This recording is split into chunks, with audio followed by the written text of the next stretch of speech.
Hey everyone, I'm Egoqueenalexis, and welcome back to Queen's Court. This is our 100th episode of Queen's Court. This is insanity. Woo! On the last episode, I crashed a boat. Well, an Not a aircraft. boat. That thing's a turtle. Let's face it. But while investigating far enough, we stumbled upon some Heresy. heresy, and then I leveled a building on top of it. Here's Victor with a proper recap. Greetings, ladies and gentlemen. I am Vicky the GM, and welcome back to the Queen's Court, and yay, episode 100. When we last left our heroes. Arriving at the Aventine capital area, Rosalina, Volric, and Morino headed up to the governor's palace, where they might negotiate for the release of a handful of psychers from Lord Saravac. Rosalina and Volric managed to enter through psychic shenaniganry, whilst Morino snuck into the grand architecture of the palace. With some shrewd social maneuvering and no small amount of inquisitorial intimidation, Rosalina coerced the planetary governor to release a group of psychers into her custody. The trio made their way back towards the Corvus Blackstar that had been left on a landing pad since the warband's arrival. Flying towards the Obsidian Mesa, the trio landed near the bottom of the island mesa, the imposing fortress looming overhead.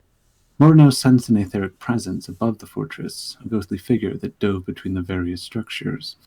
Auric implored Rosalina to make use of his untouchable aura to shield them against this eldritch foe. Reluctantly, Rosalina agreed, and the three headed up the stairway leading to the Obsidian Mesa itself. Upon arriving near the main gate, the group looked inside and saw that the courtyard was deserted. Only the chapel near the far side of the wall showed any signs of activity. Entering the chapel, the group was met with a nightmarish scene, as blood-scrawled runes covered the walls and floor, icons to the god emperor desecrated, and at the far end, a newly raised altar of crushed bones. But all this horror paled against the group of heretics that occupied this chapel. Two heretic Astartes, a disheveled tech priest, a pale woman dressed in flowing purple, an etheric robed figure that hovered above the floor, and a gaggle of freshly made servitors that ambled to and fro. This foul group of heretics paid the warband no mind as the robed figure intoned some incantation. Rosalina gave the immediate order to fall back, with Volric only relenting after a moment's hesitation. The seeming leader of these heretics taunted the warband as they ran back towards the Corvus Blackstar, where Rosalina took the craft into hover mode and unloaded every bit of firepower it had into the chapel to level it. With the chapel nothing more than a heaped rubble, Rosalina turned the Corvus back towards Farneth Island and pushed the engines as hard as she could.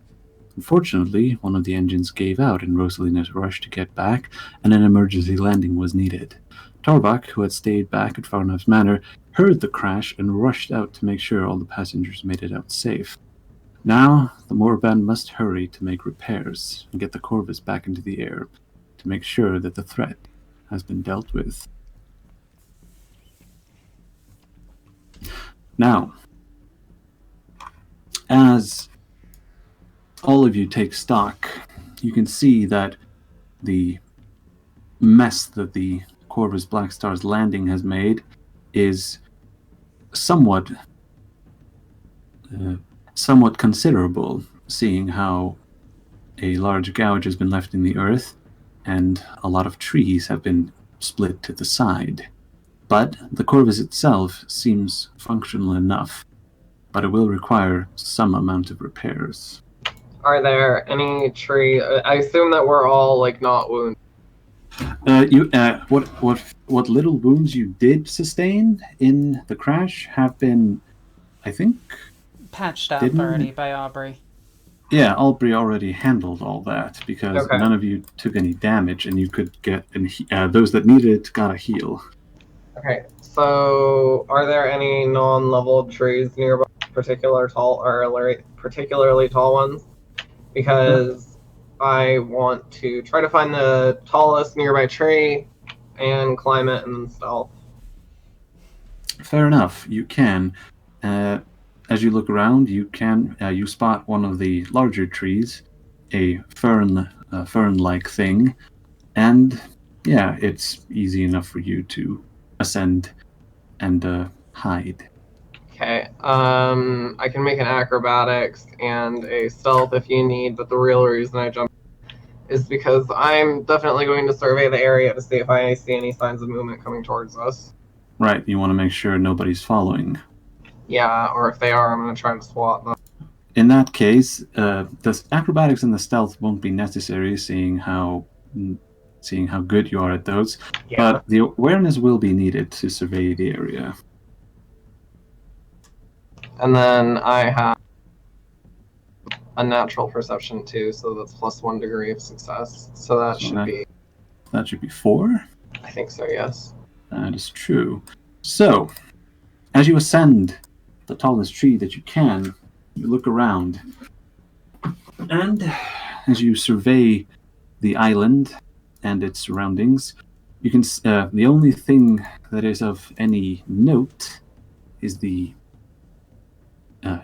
dark clouds coming in from the north, which, just to make it clear, is not the same direction you came from. Okay. So there seems to be we were caught in a storm. No, not really. It hadn't arrived yet because okay. Tarbuck figured it out last time where the meteorological phenomenon was happening, and Rosalina just overtaxed the ship. So the storm is coming towards us. Indeed, there seems to be some weather system incoming, and it looks all none too inviting. Alright, Wall walks down to Rosalina. I don't see anything coming, but the storm is getting closer. Thank you, Marno. Tarvak, how quickly can you repair this thing? And do we have any munitions, anything in this house at all?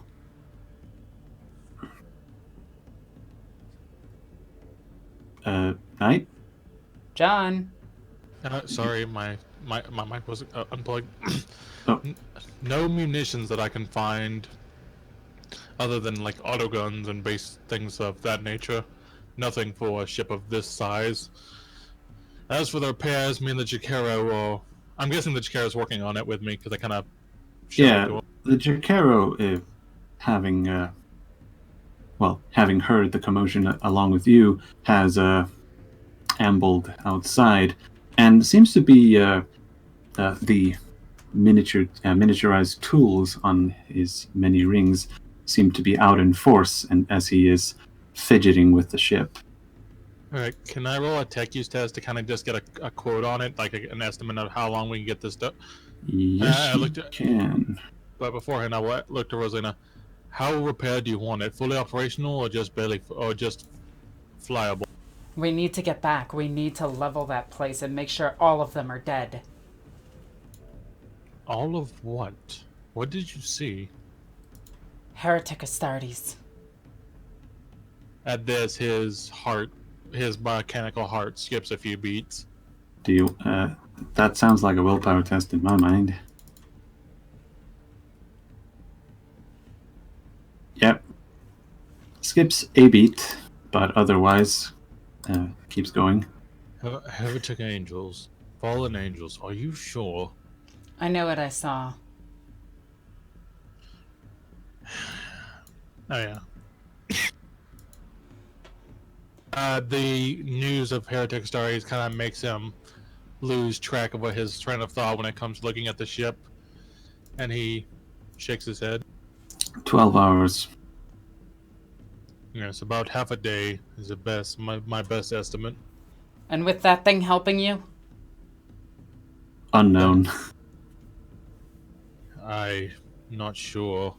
The nature of his mechanical ability is still an enigma to me. You, creature. Jacaro. The Jacaro looks up at you. Here. You get an entire bag, and I'm gonna take out my candy. You get an entire bag if you fix that thing. Are you holding it out? Yep. The Jacaro, one of his a plier shoots out one of his rings as he snatches the bag of candy from you. Okay. Unless you wish to roll an agility test against it. Sure. I'll roll agility against this thing. Nice. Damn. Not fast enough. As you Get to work first. Here's one for now.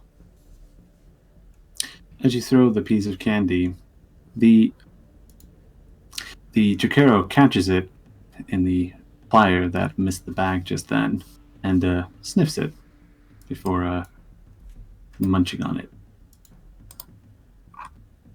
And with that, he walks back on all. He walks on all four back towards the Corvus and starts fidgeting with it, as well. He's not exactly rushing anything. I don't normally make deals with Xenos, but I'll have to make an exception for this thing. Looks at Morino. I enjoy. She'd be hard to spot. She's pretty high up. And I look and say, I like him. I hope maybe after this is over, he can accompany me in the workshop. You want that thing with us? I Fine, do. if you can get this thing going. Sure. And at that point, he kind of pulls the handle, like the shotgun handle on the Omnicide axe, kind of bringing out the combi tool in full force. Well, I'm not looking forward to what comes next, but I will try to get the Corvus up and running. Guns up. I'm putting on my armor. Indeed. And Victor, I'm gonna start putting my full attention to this. Into this repair. Indeed. So now I need to check a tiny thing. Where did I put?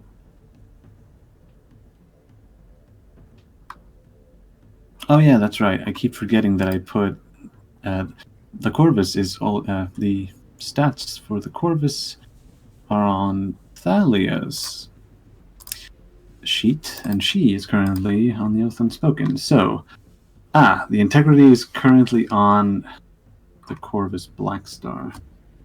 So, here we go. Okay. Just so you know, because of how horribly you failed at what's it called? How horribly you failed at the diagnostic test for the tech use.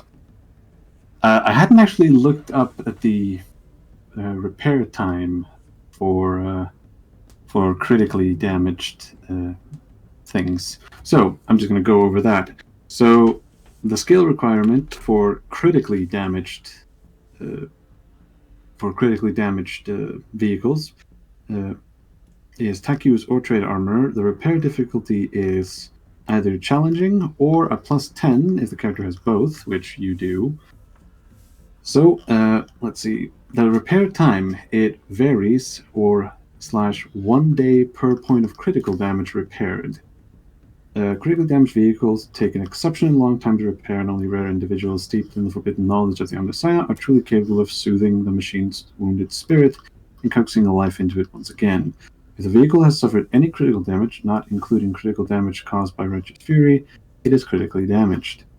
It is rare for a commander to send a vehicle so heavily damaged in combat, but if a critically damaged vehicle is ever forced to fight, its operator suffers a -20 penalty to all operate tests in addition to any other penalties or bonuses that might be present. Critical damage must be repaired before any repairs being made to integrity, and each point of critical damage on a critically damaged vehicle must be repaired individually. Once a critically damaged vehicle has had every point of critical damage repaired, it is said to be heavily damaged. Repairing critical damage does not reverse any lingering damage conditions, such as destroyed weapons or vehicle immobilizations. So, here's how this is going to go. I'm going to give you a chance to lower the time that you need to fix this, the ability to rush it. Mm-hmm. And if you roll well enough, or if you spend a fate point, Yeah, then that's you what I was can gonna do. just. I think that gives you what, 7 degrees of success. It does. Yeah. So that is enough for you to get it to 0. So it's still, so all it will be is it's going to get it back to 1 wound, I should say, and you can do it in, well, it's going to take a bit longer than you estimated, but you can get it done. All right. How long will it take me? Like, just so I can give Rosalina, based on the estimate and the fate points spent, how long do you think this will take to get this to where it is stable enough to be useful? So I rolled a d10 and added it to your original estimate. It is going to take 21 hours. At this point, after we've gotten full stock of all of this, he will get on the comm beat. Rosalina, this is Torvok. Looking at the internal wiring, it's gone all afray. I'm afraid the best I can do is 21 hours. Even with the little things help? That's the only reason it's going to be 21 hours.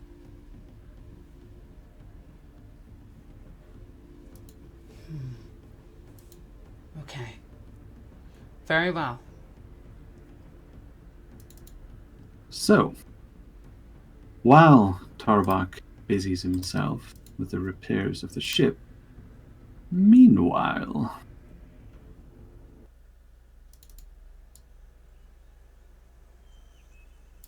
on the planet of Terminus Prime, a shuttle belonging to Lord Captain Aristide Ansifor sets down. The shuttle bay opens up, and the Lord Captain of the Oath Unspoken, along with his illustrious wife-to-be, step down onto the verdant world that is Terminus Prime. This is the first colonized world in the Ascalon sector, where the rogue trader dynasties and navigator houses have set up shop, where they vie for their political gains. Aristide and Thalia have come here to answer the challenge that has been made by Nemeon, Aristide's uncle, I should say. Do we land in the city? Yes, you do. It is a beautiful. Oh, go ahead. As we're coming down, I'll make a note of it. And this is the most beautiful planet I've visited since I left home. Even your own? Oh, sorry. My bad. I had Foralis in my head, but you were talking about that too. Scrap that. No. She did say that specifically to leave out Foralis. Yeah, I didn't make the connection. So, Aristide looks towards you and says, "Why, thank you, dear.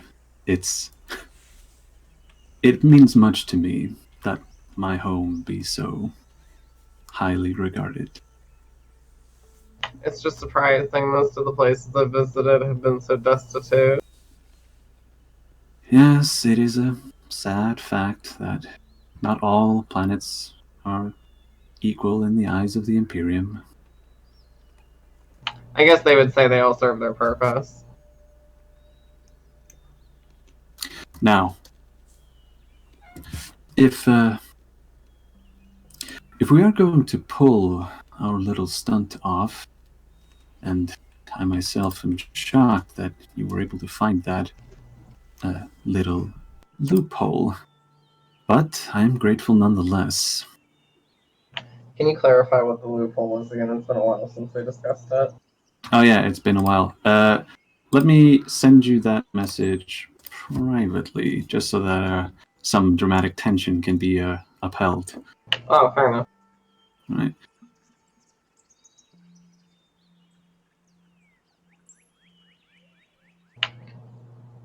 But as we're coming down in the shuttle, I'll just nod. It was quite convenient, but sometimes a fresh pair of eyes can uncover things you didn't see before. Hold on.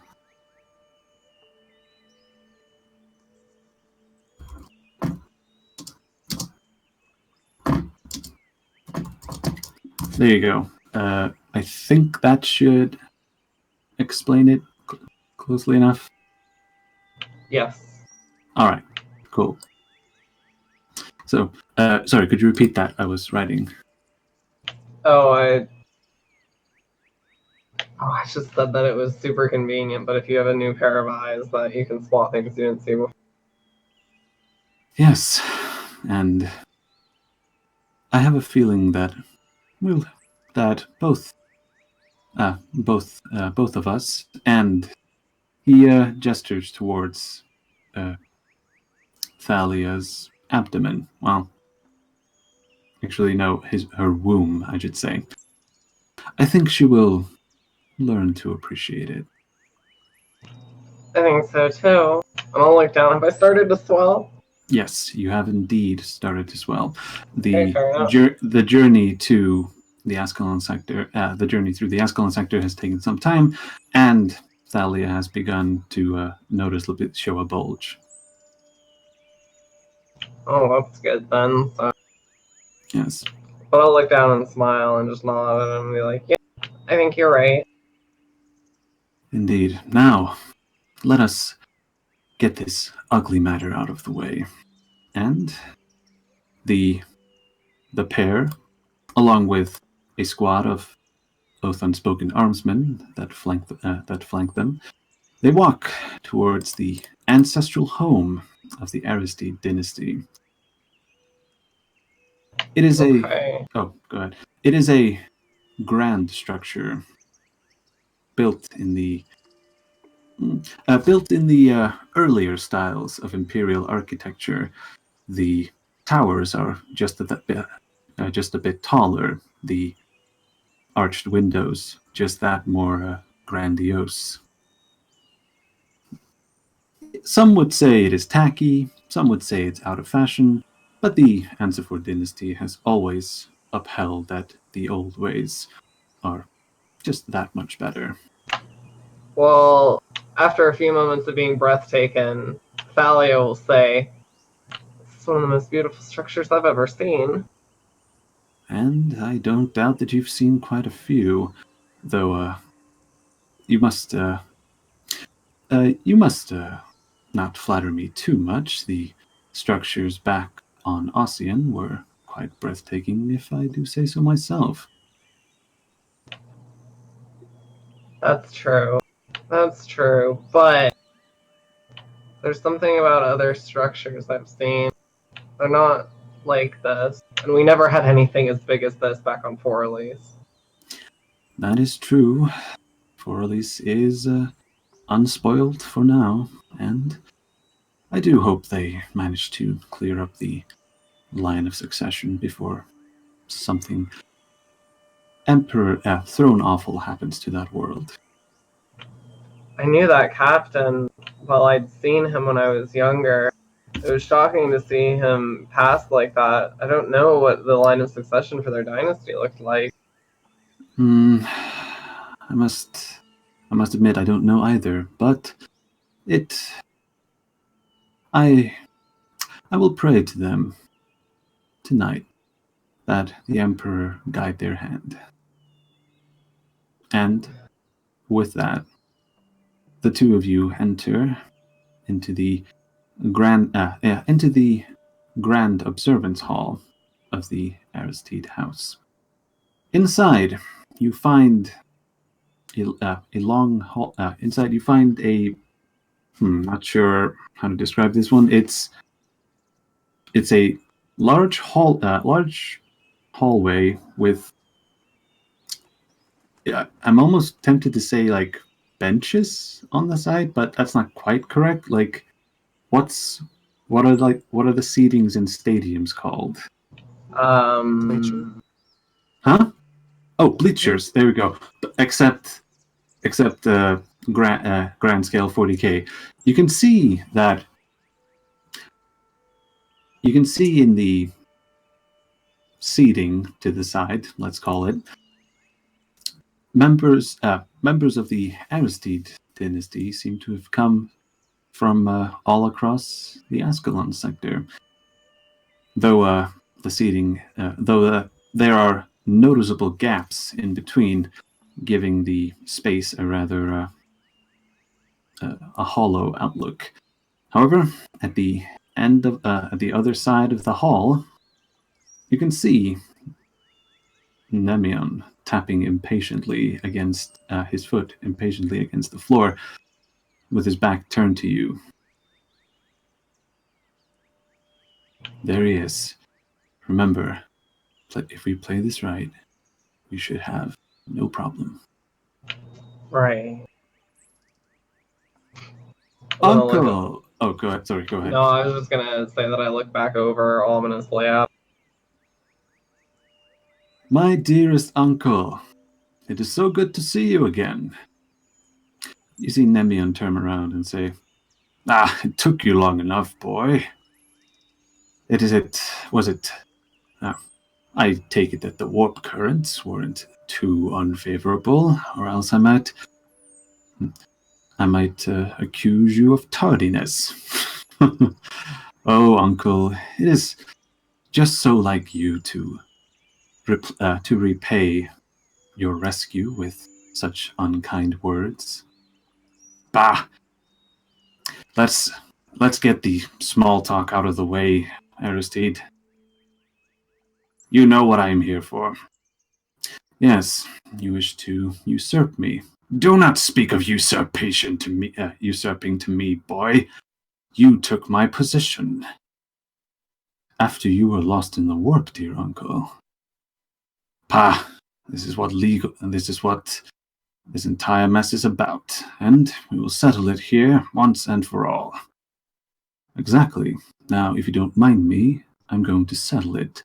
You see, Aristide, turn towards Thalia and go down on one knee. There are audible gasps coming from the seated Ansevor dynasty. Aristide looks up to you and says, Thalia Polonia, will you make me the happiest man in the Imperium by taking your hand in marriage?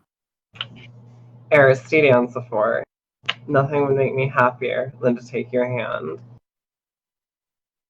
There is tepid applause that comes from the seated dynasty, but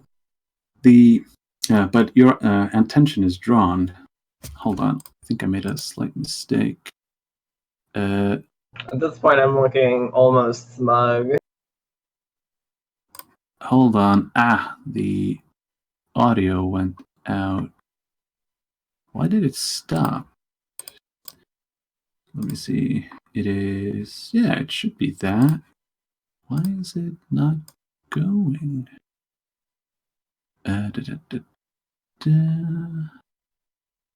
Did I just... Why can't I find it?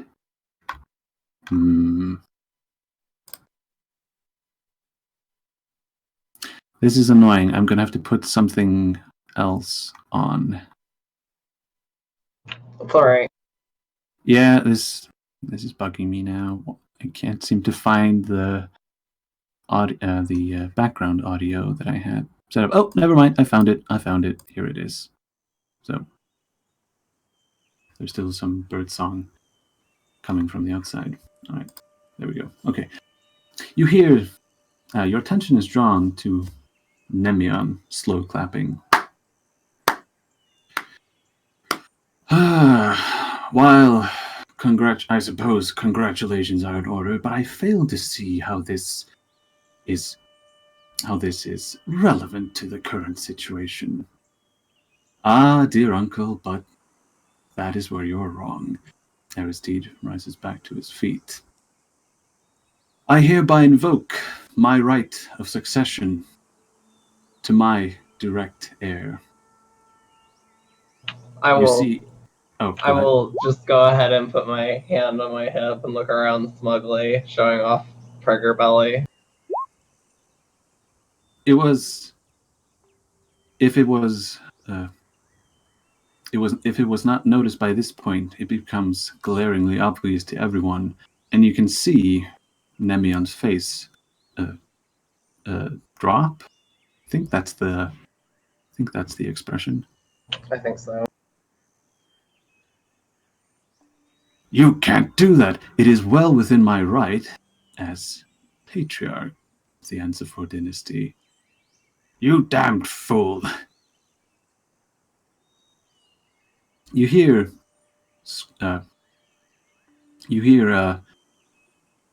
loud whisperings coming from all around you as the various members of the dynasty talk in hushed tones, though not as hushed as they could be. Now, Aristide turns towards, with a theatrical gesture towards, he holds out his hands and turns in a circle as he addresses the crowd, saying, "You are, of course, all invited to my wedding ceremony and the reception afterwards." And right before Aristide lets go of the sentence, you hear as Nemion withdraws his power sword and ignites the field. That's it, Aristide. I will not have any more of your nonsense. I invoke my right to hold on, I'm tripping over my own words here. Why am I blanking on what I would call this? I think we had this figured out, Mope, by the time. Right to combat? Trial by combat? Yeah, trial by he invokes. Yeah, okay. I invoke trial by combat. Secession by combat would be what it really would be. Yeah, well, we did kind of. I think we get the point. We get the point, but we did. It's been quite some time, and I didn't actually write any of this down, which I probably should have. Yeah, I should have too. It's on me. But I'm surprised by myself at how much I actually remember of this. So let's keep going.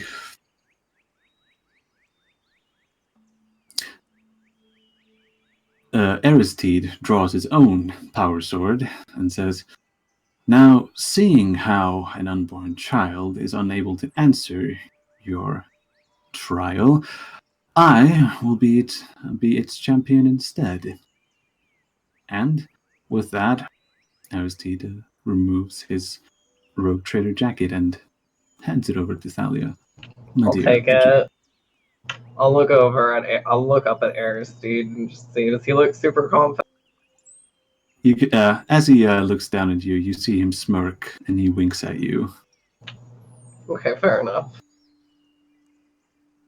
So, as Nemion, who doesn't seem to be too overly encumbered by his own code, takes a few steps forward, and you can see the two captains circle each other as they take up fencing stances. With a roar, Nemion rushes in, delivering a hacking blow towards Aristide. Aristide, no slouch in melee himself, quickly delivers a parry before kicking Nemion with his bionic foot, sending the older man reeling to the ground. "What? By the throne, what are you doing, Aristide?" "I, for one, am going to fight with every measure of my being. I suggest you do the same." With that, Nemion rushes back up and sends a flurry of blows. God damn it, Alexis.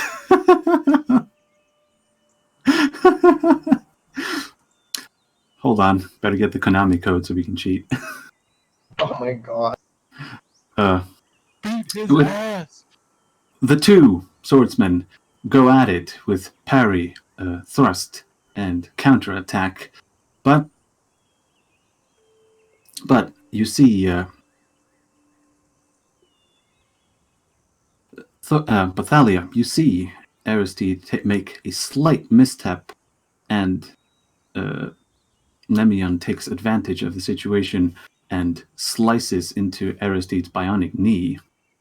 The joint, now slightly now damaged, takes Aristide off his balance, and Nemion gets ready to strike in for the killing blow. I need you, Mope, to roll for me a psychic power. Okie dokie, let's go ahead and choose why are all my because it's Morano's character sheet. Oh yeah, you need to go to the Oath Unspoken and grab Thalia. You should have access to her still. Okay, let's go ahead and dominate this guy. Oh boy. Let's see, what size do I need? What's the range on Dominate? Just 5 meters times psi rating. I'm going to say you're going to need at least 2. I would say you're standing about 10 meters away. What is my psi rating with her? Sorry, it's been a while. I want to make sure I don't screw. Okay, it's psi rating 6. I'm going to put 4 into it. Alright, here we go. So that gives me the plus 15. It is really good. There it is. Really freaking good. Yeah, okay, I definitely got it. Indeed, I will roll Nemion's willpower to resist. Let's see. Does he have any relevant talents? No, he does not. Like irrelevant talents. Although his willpower is 50, so he's no slouch. Ooh. So let's see. That's 5 versus 4. No. It is 5 versus 5. Yeah, it is. So at that point, it becomes his willpower versus my... Yeah, what is your... Oh, you're both willpower 50. Wow! Oh my gosh! It goes down to who rolled lower now. However, yes, Thalia is allowed to spend a fate point to give herself 1 extra degree of success. Yes, I am, but here's the issue. Guess what? Nemian's a rogue trader. He's gonna do the same thing. He currently only has 1 fate point. You have 4. I have No. 2. Spend She has both. 2. I can only do 1 fate point to boost it by 10, right? No, that is not true. So when it comes to giving yourself extra degrees of success, there's nothing that says you can't spend all of your fate points to get as many degrees of success. Extra. Yeah, but I'm spending both of them to give myself plus 2 degrees. He is going to spend his only 1 just so he can forces you to spend both, because he is Fair. really putting everything into his. And yes, Thalia wins on the fact that she has 1 more fate point than him. Nice. And Okay, Some rogue trader right so there. let's have him drop his sword and trip and walk the dinosaur. no, you got to make it not completely obvious. Just give Aristide just the tiniest little sliver that he needs. Okay, can I have him fine, I can't, would it be too obvious to have him stumble and fall? Let's say that Have him when rear he back and moves- go into a to taunt him. Alright, fine, I'll just have him pull back and just start taunting around and stuff. And just open himself up to get hit. So, as Aristide loses his balance and drops to the side, Nemion, somewhat uncharacteristically, takes a victory lap and shouts over at the crowd, "See now, see how this weakling!" And before he's able to, as soon as he turns back, completes the circle and turns back to Aristide, Aristide lunges and plunges his power sword straight through Nemion's chest. Aghast at the situation, you see a look of horror on Nemion's face as he finally regains control. With that, I mean, he'd realize it, but he's not going to be alive or long enough to say anything about it. Oh yeah, like there's a power surge through him. He can't speak. Yeah, everything So- in there is boiling. As Nemeon loses strength and drops to the floor, Aristide pulls the power sword back out, and Nemeon falls face first down on the floor. There is, once again, tepid applause, but it soon dies down as Aristide sheaths his power sword and looks to the audience and says, "Let there be no doubt that the line of Anzavors will be unbroken, and that my reign and my successor's reign shall not be impeded. Is there anyone else that wishes to challenge the right of rulership?" There is dead silence in the room. Very good. Now, I hope to see you all at the wedding. Aristide strides. I say strides. He attempts to stride, but he limps on his bionic leg back towards you and says, leans down and whispers, "Thank you for getting him." I'm not even gonna respond to it. I'm just gonna give him I'm gonna give him a small nod, and that's gonna be about it. I'm not gonna say anything. I'm just gonna wait for him to turn and then follow him out. He takes his coat back and Yep. And I'm guessing you're gonna help him walk out, even though you're a lot smaller than him. Yes, I will help him. As the two of them support each other back out of the hall, there is frenzied rumor mongering going on with the scene that just happened. Servo skulls are dispatched, runners are sent with messages, and a group of armsmen from the greater Ansafor dynasty move in to what's it called? To retrieve Nemeon's body. They're not going to just dispose of him. They're going to go. I think you mean take out the trash. Well. In any case, with that, the lovely couple heads back towards the shuttle and back aboard the Oath Unspoken, where they have a wedding to plan. But for now, that is that. I'm actually, before we switch scenes, can I say a couple things there? Hold on, let's go back. I'm just gonna look over at him, like when we're back aboard the Oath Unspoken. At some point, I'm gonna say, "Do you think that anyone is going to sense what I?" I hope not, though I cannot say for certain. No. Oh, go ahead. It's something we may have to, or we should probably prepare for. Of course, there will always be some dangers to those in leadership, but we will face it together. Together. I'm gonna look at him as I get close to him and say, "I will use any means in my power to make sure that this all goes well." And scene. That was just like my stories. Damn, that was good. Oof. Just like my dramas. No, I actually love soap operas, and this was like some straight up Count of Monte Cristo stuff. Look, this is like I gotta admit, I have so much fun when it comes to Thalia's plotline because it tastes so differently than what's usually going on.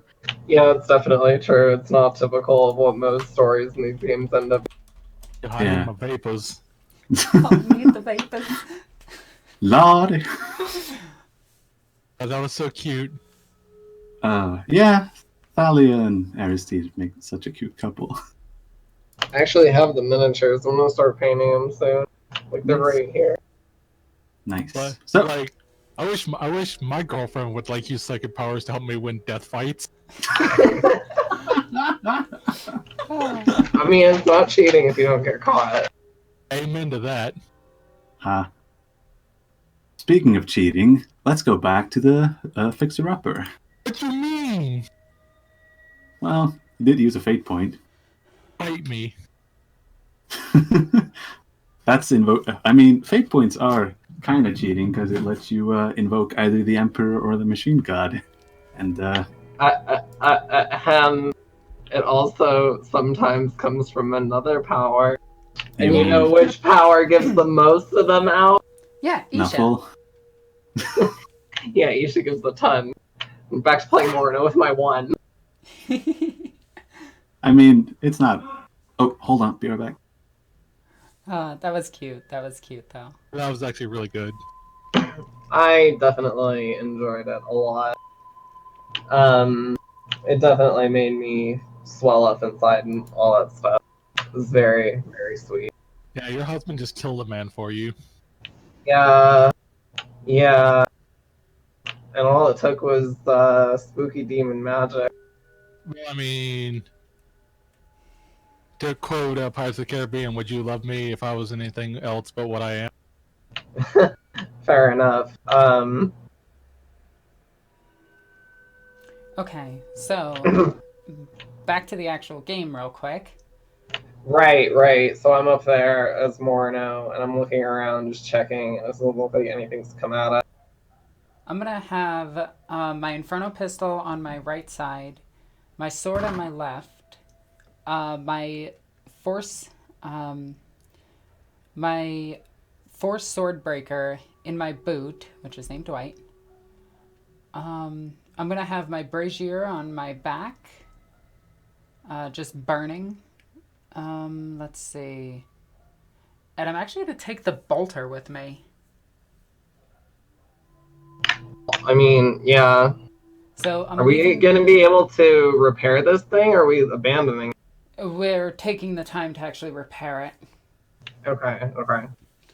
Yeah, time skipped while that thing was going on. So fair enough. I'm leaving behind Martyred Heart, my bolt pistol. I have my Meltagun is going to be left behind.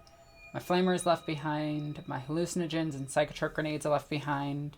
But I have my Inferno pistol, my Godwin Diaz pattern bolter. I have Lioness, I have Devotion, and I have White. So I have all of my weapons. Alright. Is there anything else I need? No, I think we're good. So after a few hours, I'm gonna be meditating and praying, blessing my armor, putting on my gear and everything, and I'm gonna go over the Vox, go over the microbead and just say, Tarvok, report. Yes. And you said, Victor, that there's been a time skip, like it's been 21 hours?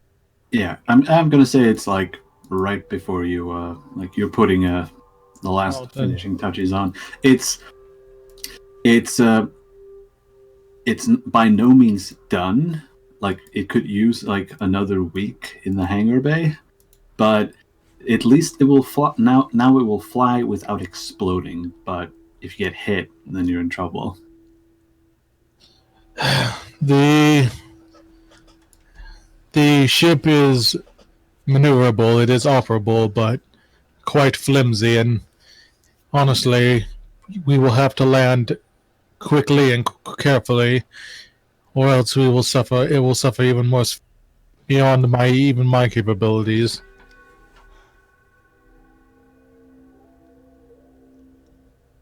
How many of them do you think are still left? At this point, I've given you a full tactical report of everybody there. By my calculations, odds are the fallen angels still live, and this is not...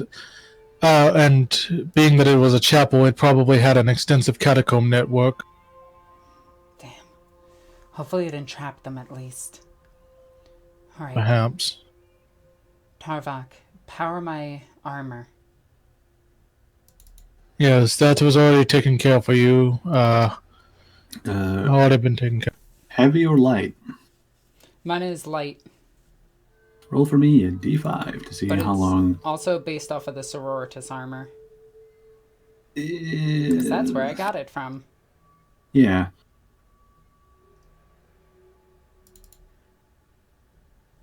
Just in case, roll d5. Really? That's a d6. Yeah. It Let me doesn't roll matter. a d5 for you. 6 would have been a reroll. Here you go. That's the d5. Stupid battery packs. Yeah, Probably so we're the gonna have to dumbest get. thing in this system is how long power armor lasts. Considering Either Astartes lasts like 2 centuries. Well, remember, sister armor lasts forever too. Okay. Yes, we'll have to take this to Severus binary and have it fitted out with a better. The power supply on it's ancient. I want to say. Millennia 32 at best.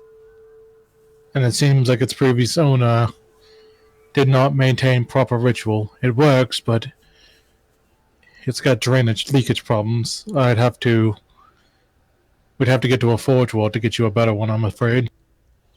It'll suffice for now. Morno, we're taking the ship back. Understood. And with that, I will, pop up right behind you, come down from the tree. Aubrey, Jacaro, you're coming with us. Rosalina, I have a question for you. Yes. The Fallen Angels, what color was their armor, and did you see any sigils on them? Do I roll awareness for trying to remember that? No, I'll just give you the basics of what you saw. One of them was the most striking feature of the left one, the one on the left, I should say, was that it was mostly gunmetal gray with hazard stripes. Okay. Hold on. I really shouldn't be eating right now. And the other one was black and gold. Now, I'm not an expert in Astartes, but Oh! I think you know what they are. Yeah, it's what, Iron Warriors and freaking Black Legion? Yeah. right. Victor, do my records of the Great Heresy match? Does either of those color schemes match anything from the histories of the Great Undoing? So, when it comes to the Iron Warrior, it fits perfectly. However, because of the more recent nature of the Black Legion, you can only guess. Yeah, that's what I was figuring. At the War Master Zone. So I'm going to count that the Horus here. So, Black Crusade has an interesting addition to that specific lore skill, which is the Horus Heresy and the Long War. So I'm going to count the aftermath of the Horus Heresy, i.e. being what happened to the legions as part of that. Okay. So I've heard about. So you said gunmetal gray with hazard stripes. Yes. Lots of bionics. Fourth Legion? Yes, the Fourth Legion, the Iron Warriors, led by the son of the Emperor Podarabo. Robo's like, hey, someone remembered my name. Perturabo sitting in his little corner in the warp where no one likes him. Yay! And at this point, he puts his hand on his chin and says, "That does not bode well for assault."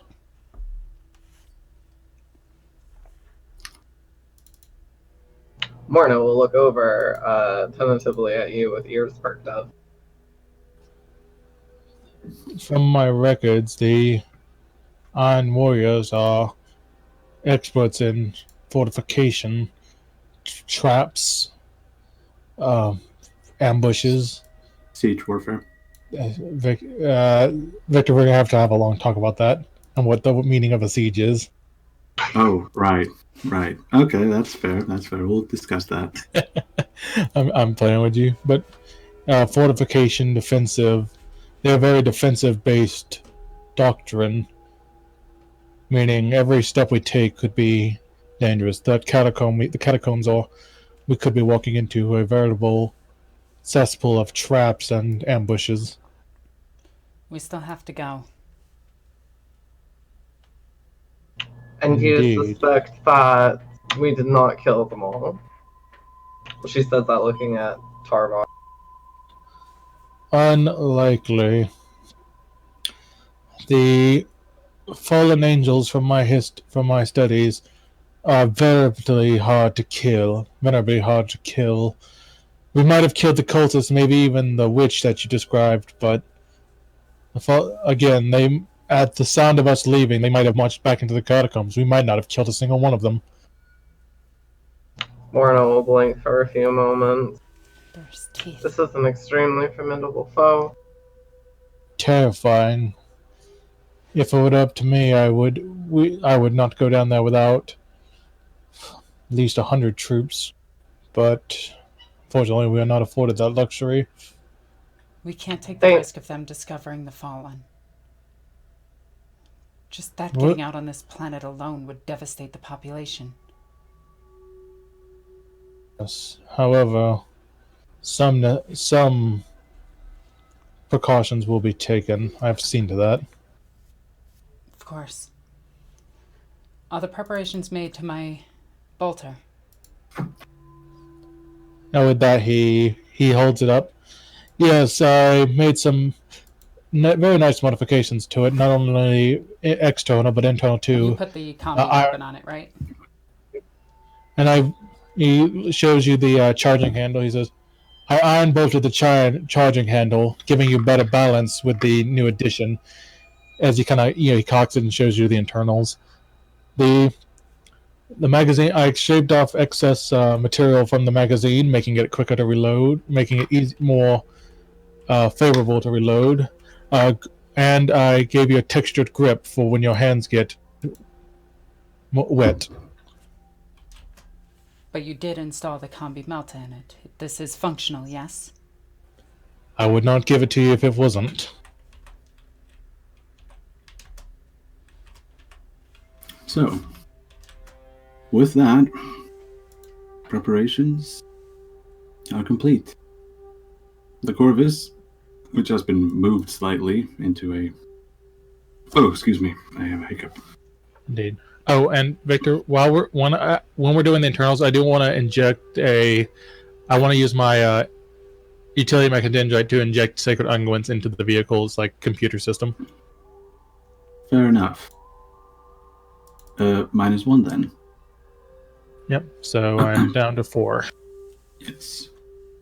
With that, as Tarvok completes his final rites over the blessed machine, he can see as he starts the rudimentary ignition that the motive force once again moves throughout the vessel, though some of the light fixtures seem to have blown out. But that is there's no time for that.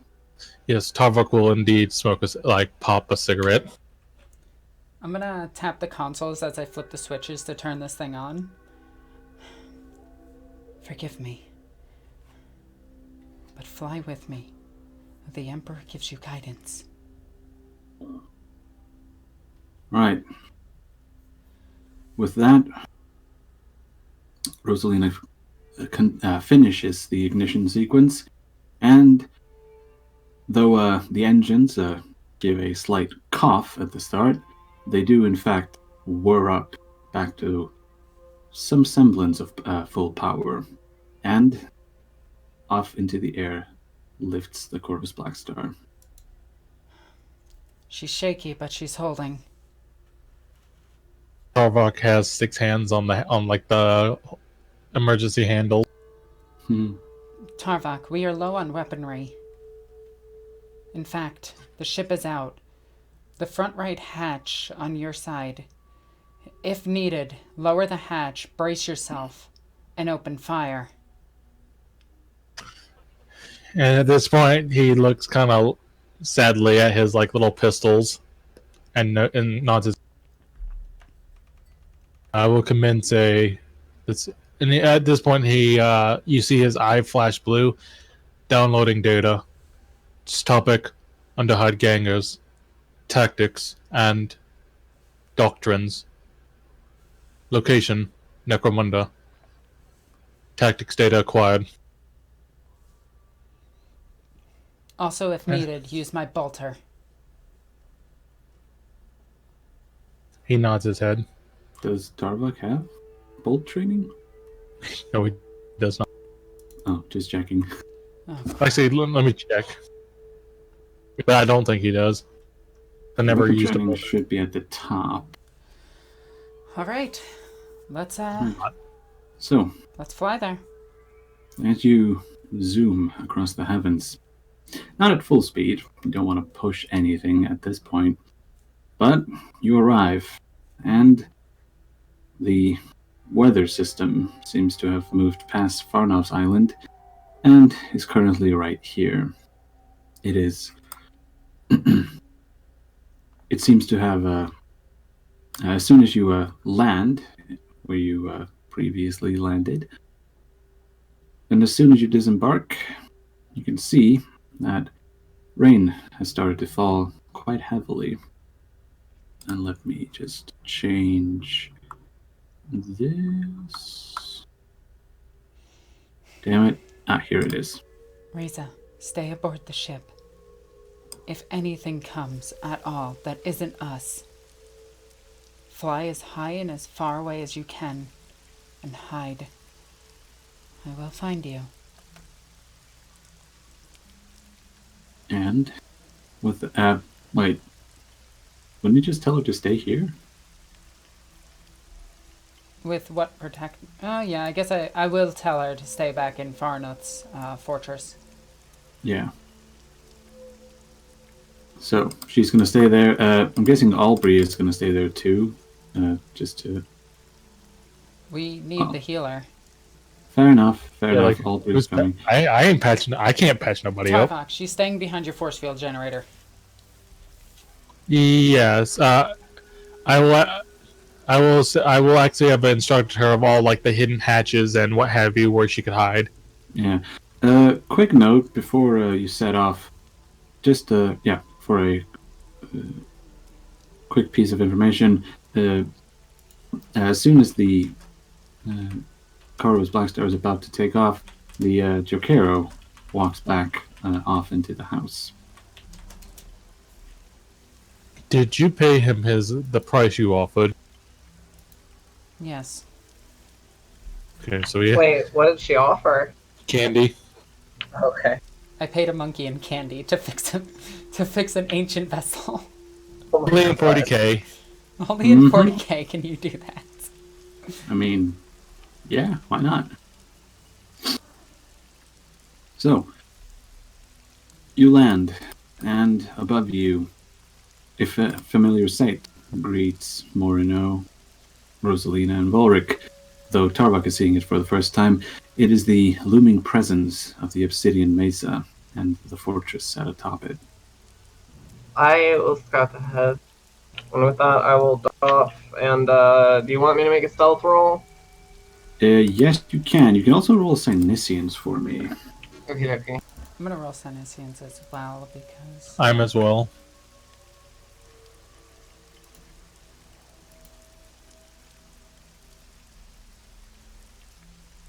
Oh, I'm rolling as I did roll that as more. Now I just had the wrong character selected. That's fine. I failed it, even with bonus degrees. So I'll probably fate point that in a second. Honestly, do you not think it's okay? If you say it's not worth it, I won't. Remember, I have to roll against you. That's true. What do I get with Senescent? So this is the things that are rolling against you. Oh boy. Yeah, they don't have awareness. Jesus, that means they only have 20 perception. That is true. So we all passed our sinus. It looks like we all got our sinus rolls. Yes. So, with Morino and Rosalina, you note both that the ghostly figure that hovered above this eerie place seems to have gone. It is no longer there. So there won't be any need for Volric to hide you this time. And Tarwak, you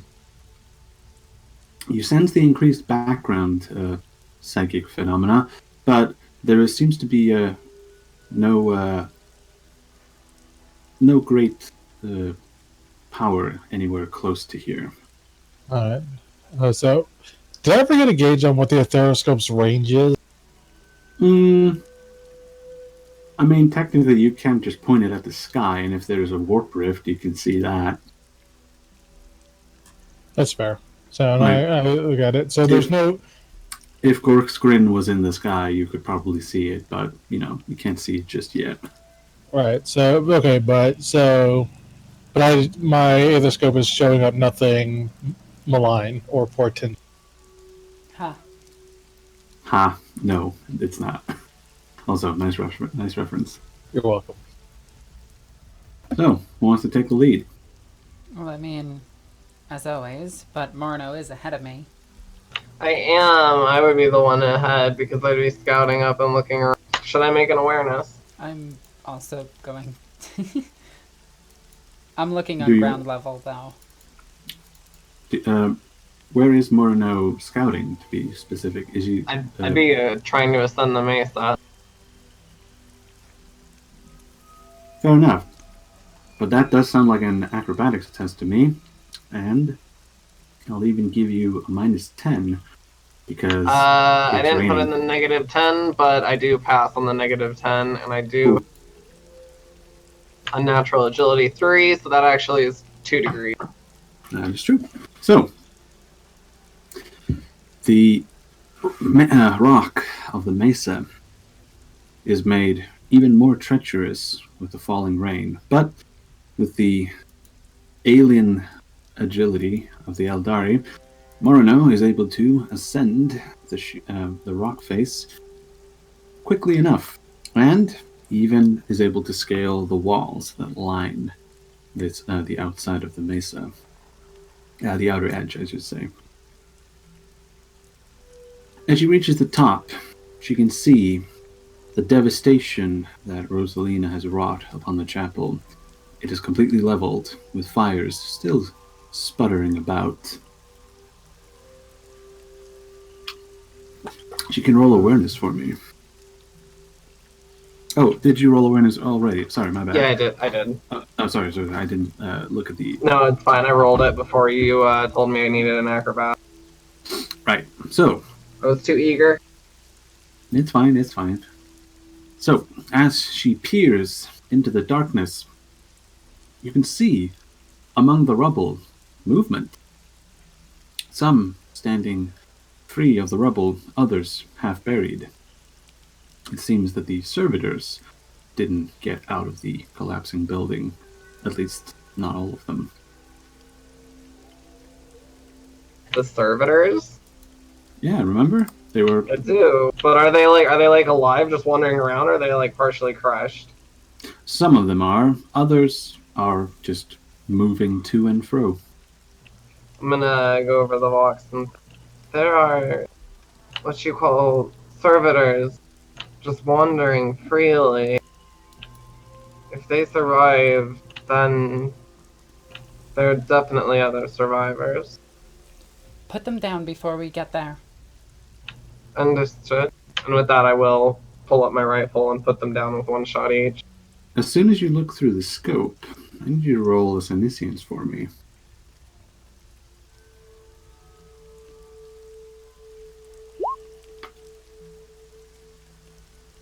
Would you like to fate point to that? Is it? Should I? Is that a hint, hint, hint, hint, do it? That sounds like a hint, hint, do it. Well, it didn't help, and now I have no fate points. Welp.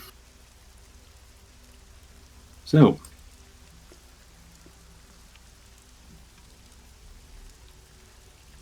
as you see them, funnily enough, I am going to need you to roll a damage roll for me to see if you actually manage to kill one in one shot. It's Pretty sure I will. yeah, servitors are tough though, so that's something.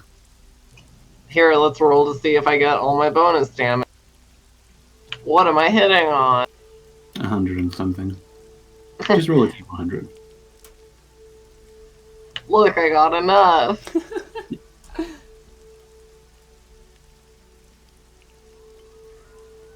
Alright, so swap that out for the 10 degrees. I'm pretty sure you got.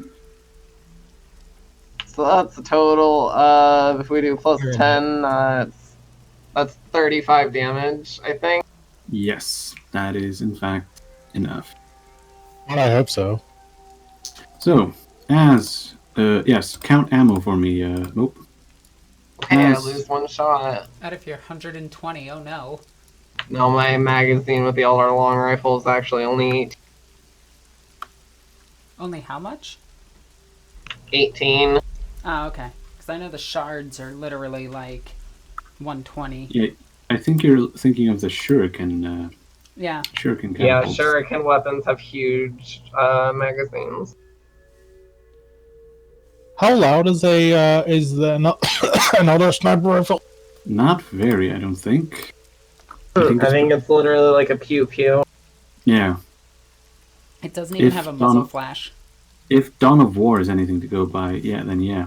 So, as Morino is carefully carefully putting these servitors down, does Rosalina reach the front gate? I assume that's somewhere over here. Yes. Okay. Yeah. All right.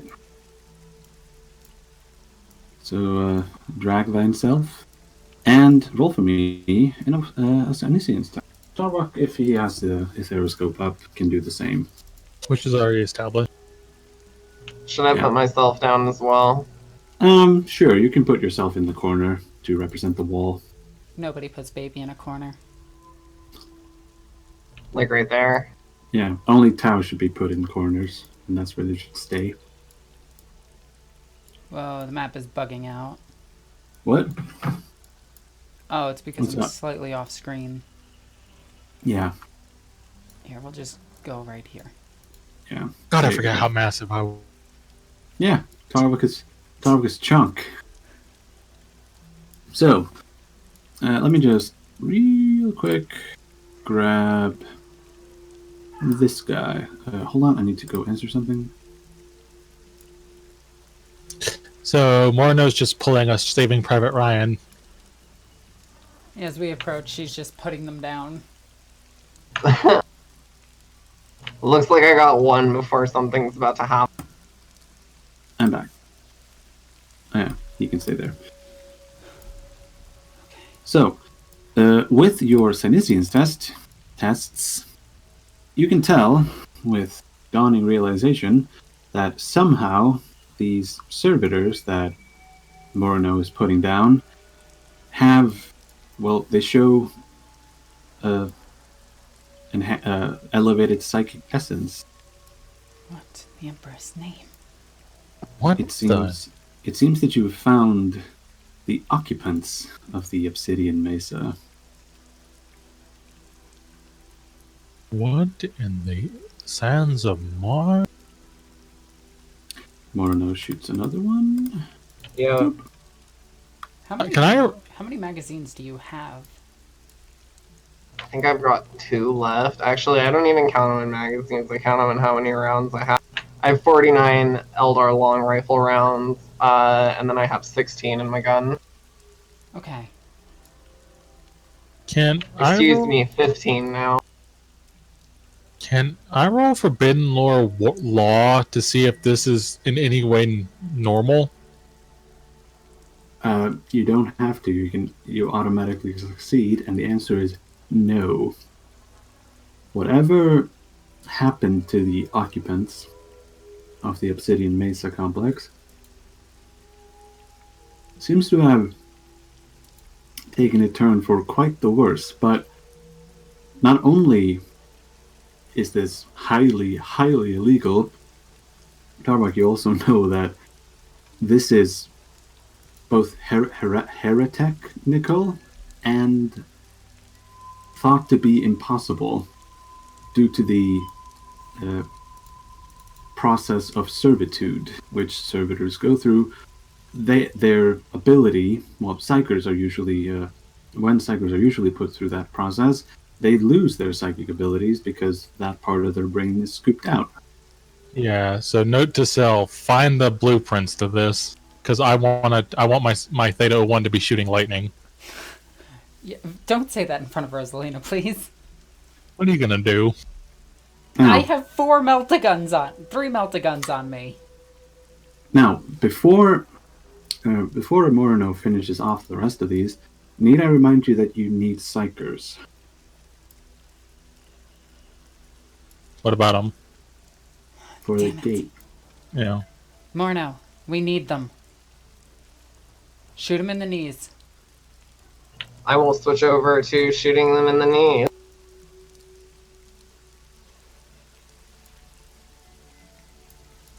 As Moreno adjusts her aim, you see the servitors fall down, but they continue on, crawling now, as their knees have been blown out. I'm gonna walk up to one of them. And I'm gonna unsheath my sword. As it Abomination. crawls in front of you, it moves its head up, its eyes completely dead.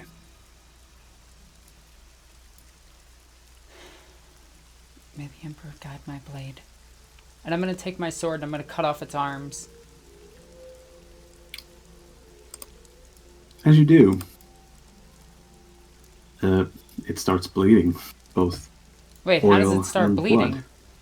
It's a servitor, they still bleed. No, I'm cutting it with a force sword and with a power field. It can't bleed. Fair enough, never mind. And then I'm gonna walk over to the next one, say a prayer, and cut off its limbs. As she's doing this, I'm gonna check my aspects for any sign of anything large and dangerous. Alright. As you roll, you see what at the end, so closer to here. Unfortunately, I couldn't find the map big enough. So, right there. Actually, I think I have a trick for this. Tarvak, will Wait. these things survive with no limb? I mean, as long as you don't sever the nutrient recyclers, it should be fine. Perfect. Morno, you First- may wish to get closer. Fascinating, isn't it? They Heretical. somehow managed, but fascinating all the same. These poor witch minds. They could have been used. They could have been put to the use. Instead, they were made into these things. I will give them the Abominable. last rites, at least. I will quietly keep my distance from the thing, staying to the periphery. However, their death shall lead to these, will help save thousands, thus finding redemption for their crimes.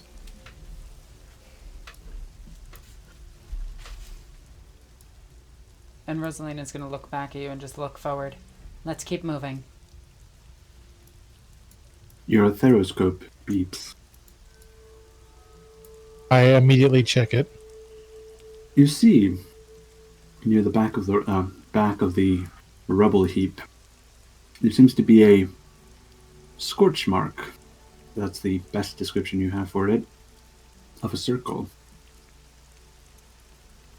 I'm going to. Where's it at? Can you ping it? Like ping where it's at? Well, I kind of can't. You're gonna have to Okay. pretend it's off screen from there. So you can walk closer to it. All right. I'm gonna shine a flashlight on. Stab light. As you do, you can see smoke wafting up from underneath the rubble. Catacombs. Tarvok, what the- is that? Processing. Does the circle have any kind of sigils on it, like designs, patterns? It is difficult to tell with all the rubble on top. Hmm. And this rubble is blocking our way forward. No, it's not blocking anything because it can't block anything. Enough. So. All it is lying on top of this circle. Hmm.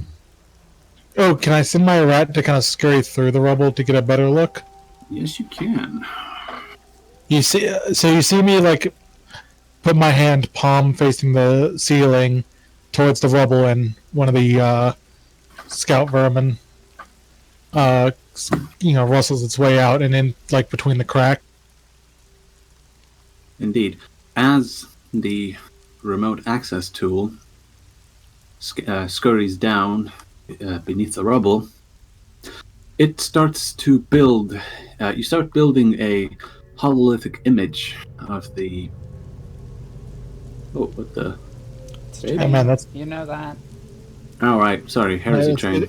It's the storm outside rumbling.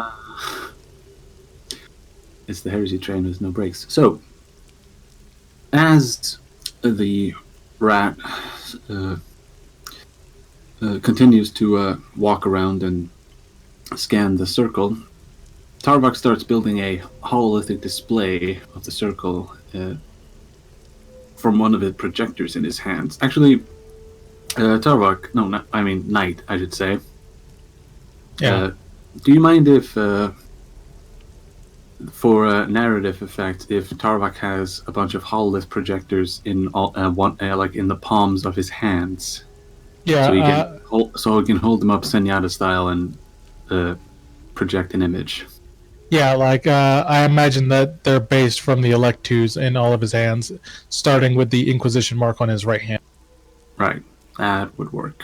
So, Experience Go ahead. tranquility. Experience oblivion. Experience festivity. All right. Continue. And so at this point, he holds all his hands up Buddha style to create the massive hololithic display. And also, Victor, I'm never going to say no to something like that. I mean, it helps me mostly. Yeah, but like he holds his hands out in different positions to create the massive hololithic viewing mirror on the wall style. As you do, actually I'm going to put Ulrich behind you and Aubrey as well, just so they can watch. As soon as the image starts to fill in, Ulrich speaks up and says, "You remember that from the station?" You do. Yeah, we destroyed those then. We should probably destroy this one too. But What is it? you remember this being, as the final detail fills in, and the sigil of the rift becomes fully complete. A teleporter? It's a rite. It's a ritual rather. Oh dear. Remember, it's the one they used back on the station. Yeah. So Now I remember. I'm guessing this matches like an X, like it has runes of like the exit point. Yes, it does. However, considering that you don't have well, the the quote unquote keystone necessary to decipher the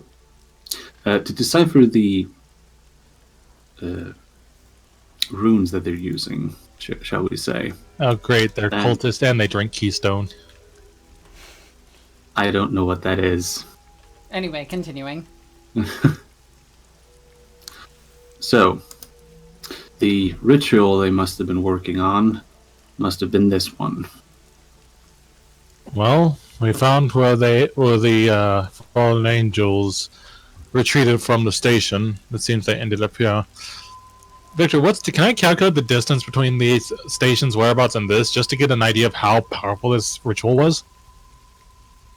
Yeah, you can. So roll for me logic. All right.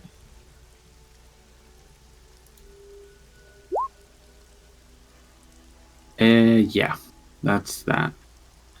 So, doing quick mental arithmetic, Tarmok, you're able to figure out that the listening post that you visited is at least, how should we say, what, 50 void units away from this planet? So that would denote at least an alpha class psyker, if not worse. Not necessarily. If the ritual itself, doesn't, you know yourself that rituals do not need psychers. So long as the appropriate energy is gathered up into the ritual. That is correct, but based on the tactical report Rosalina gave me, there has been the note of a psyker. 2, in fact. Yeah. So this is what. So they left the station and came here. So that begs the question: something's not right. What were they doing on the listening post? What were they doing here?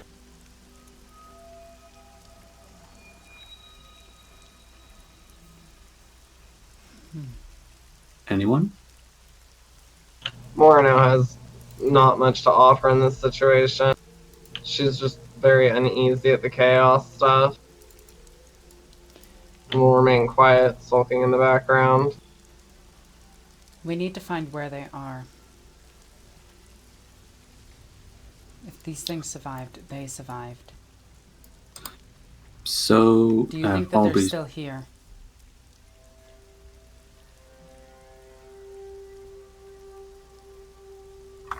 At this point, so Tava. So do we see any way, like any kind of stairway down, or like do we see the way where the most like apparent path?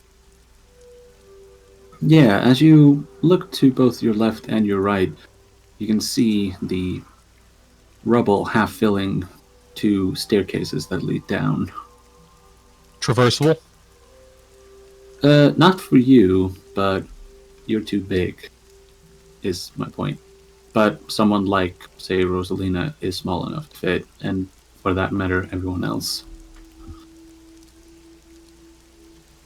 Right. Well, I mean, that tells us the Astartes couldn't have gone down there. Or that the Astartes are down there. And they can't get up. Oh. My bad. I probably should have... I think I know where... I think a line of logic was followed that was not necessary. As you give the sigil another... what's it called? Another look, you recognize that this is the entrance circle. And what did the portal be matched as an exit from the station? No, it would not, because that was an entrance as well. So wherever they popped up here, this is not it.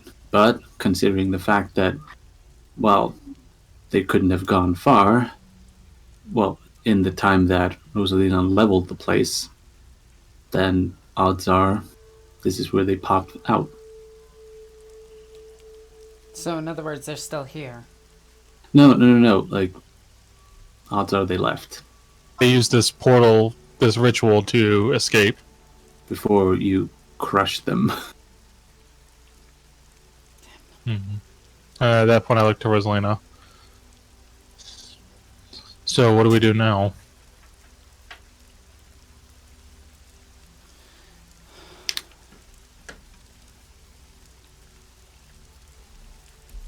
Do we know the exit point? Is it on world? Tarvok would have to research this particular sigil in order to make heads or tails of any sort of information. You, Tarvok, you recognize through your initial scan of the thing that it does have written instructions on it. You just can't read them because they're gibberish. And at this point, Tarva kind of turns to Lee. Do I have your permission to look through this?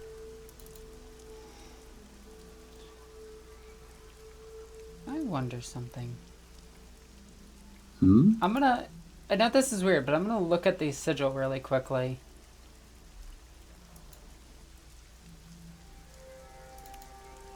Is it Eldari? The words No, on it. Okay. it is not. It was a good guess, though, but no. Indeed. Wait. Hold on. Tarvok, decipher the language. So, just to be very clear about this, I have your express permission as an interrogator of the Holy Inquisition to research into this. I need to find where they went. Alright, people, I'm gonna need you to stand back. We will purge this place in holy flame afterwards. Is that understood? Understood. Understood. Crap, I gotta go do something real quick with the horses. Be right back. Oh no. Do you give, like, Victor permission to just run the character for it? Yeah, Victor has a blank check on that. Alrighty, let me just open that up. I think I know what Tarvok was gonna roll, so just let me...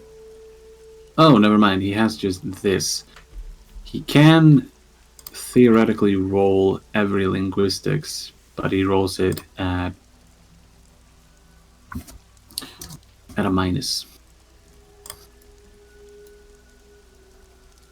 Ooh, damn. So, You just fate point it. I think he would. that's the thing though. He only has 2 left. Let's do it. Let's do it then. I'll D100. Yes. Nice. Right. So, without the, let's call it code cipher, just for sake of language, because for lack of a better word, the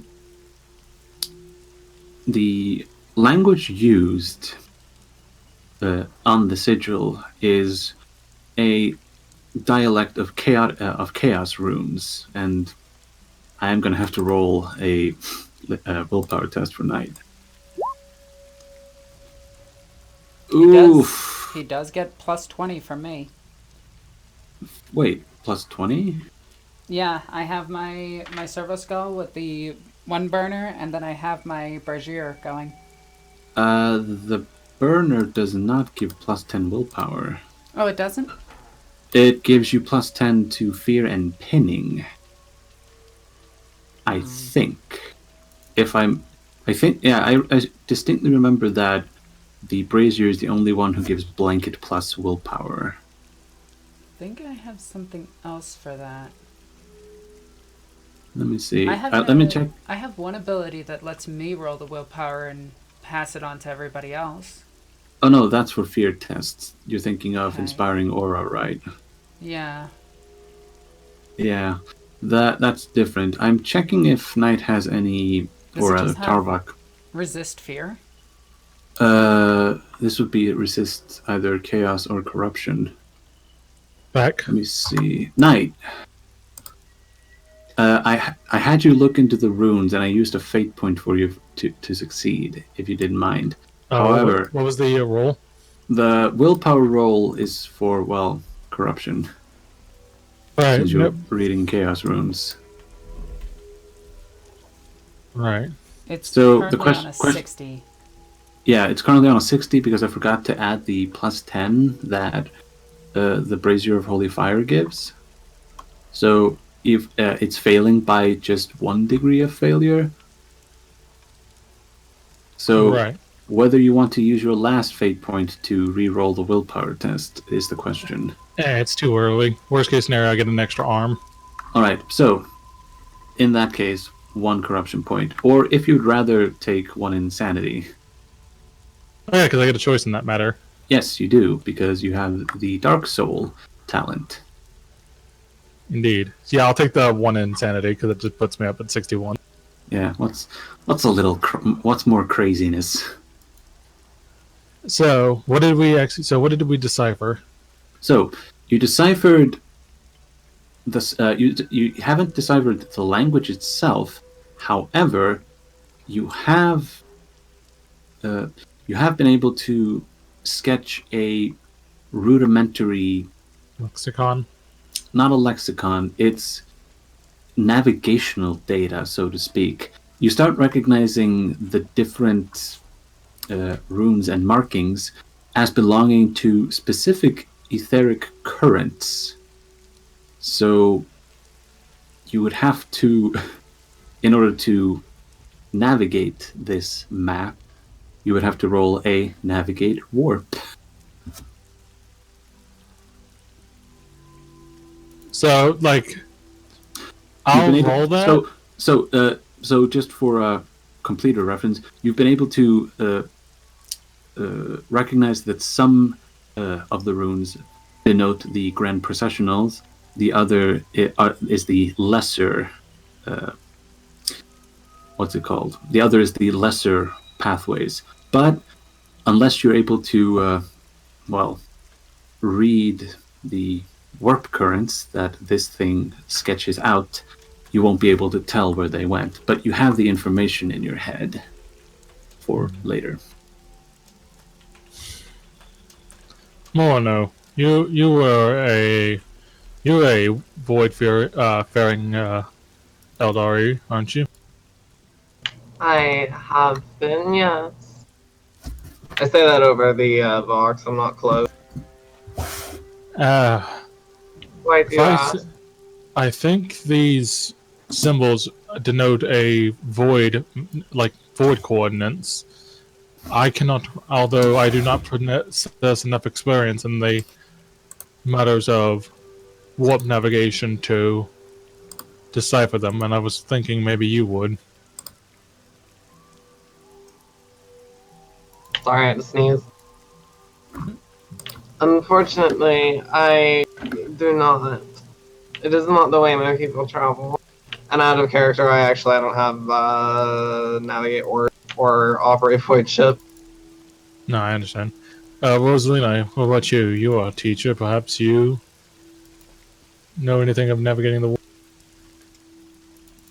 Rosalina thinks back to when she has taught some lectures on this, but as she spoke the words, she did not herself understand it. So in my mind, I'm hearing that y'all need a navigator. Yeah. Well, you need to parse the data before Ulrich, you let what a about navigator. Let me check.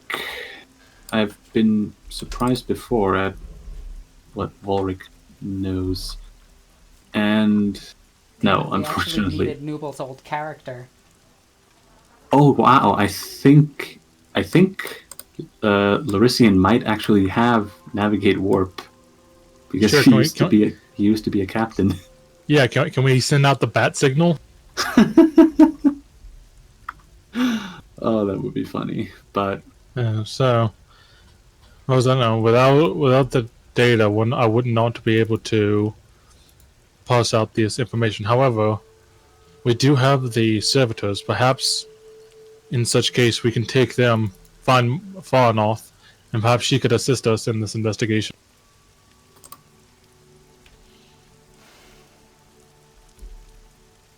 That does require that we locate where she is. I'm gonna spend a fate. 2. Ah, come on! So close. Nope. Alright. Thinking on it, I'm just gonna say we're at an impasse.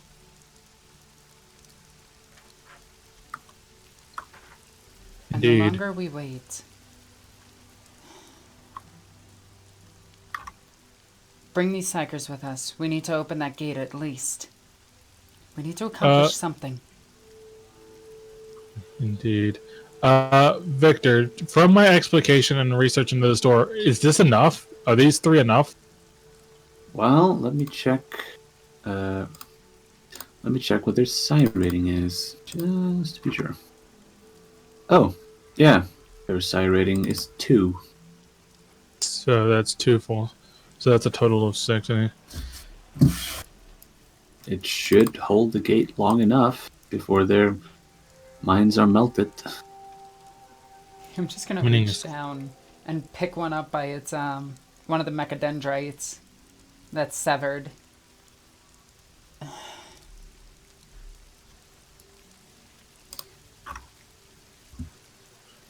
Rosalina, if you'd like, he kind of offers the platform that is his kind of spider legs to put them on. Damn, no one has it. No. No one. No one wants. No one has navigate. No, it's true. Unfortunately. Aristide and Larician would have been the ones to have. Mm-hmm. Yeah. Unfortunately, this is the first time it's ever been relevant. Well, there's a first for everything. Alright. And I'm gonna throw these up on Tarvok and we're gonna head back to the Corvus. Of course, Farnoth might have it. Farnov with a V. Far enough. I'm sorry, Have it. I keep hearing a th. That's my southern accent, Victor. I we don't apologize. Do I'm sorry. Farnioff? God damn it. Now you're just messing with me. yeah, Or I me? just, Yeah. DC. yeah. So I will be saying Farnoth. Throw Yes. Moreno off the wall? Oh. Just catch her again.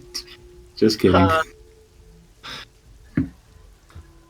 Alright, But yes. so, with the Psychers hauled. Go ahead, Nate. Never mind. No, go for it. Go No, for it. it was a joke, and then I forgot the joke. Ah, damn it. Oh well. So, with Psychers ready to be hauled, you head back towards the Corvus Black Star and load them in. They squirm on the floor, helpless.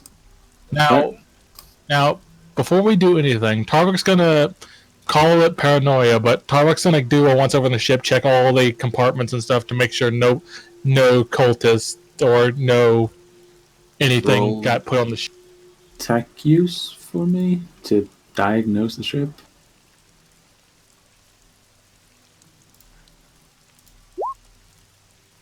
There you go. You look around, you make sure that nothing has been tampered with, and the ship looks to be in the exact same state that it was before. You make slight adjustments, just and double check what can be double checked, and off you go. All right, so no Back bug, towards- no little drones or anything like hiding, listening in on. No, but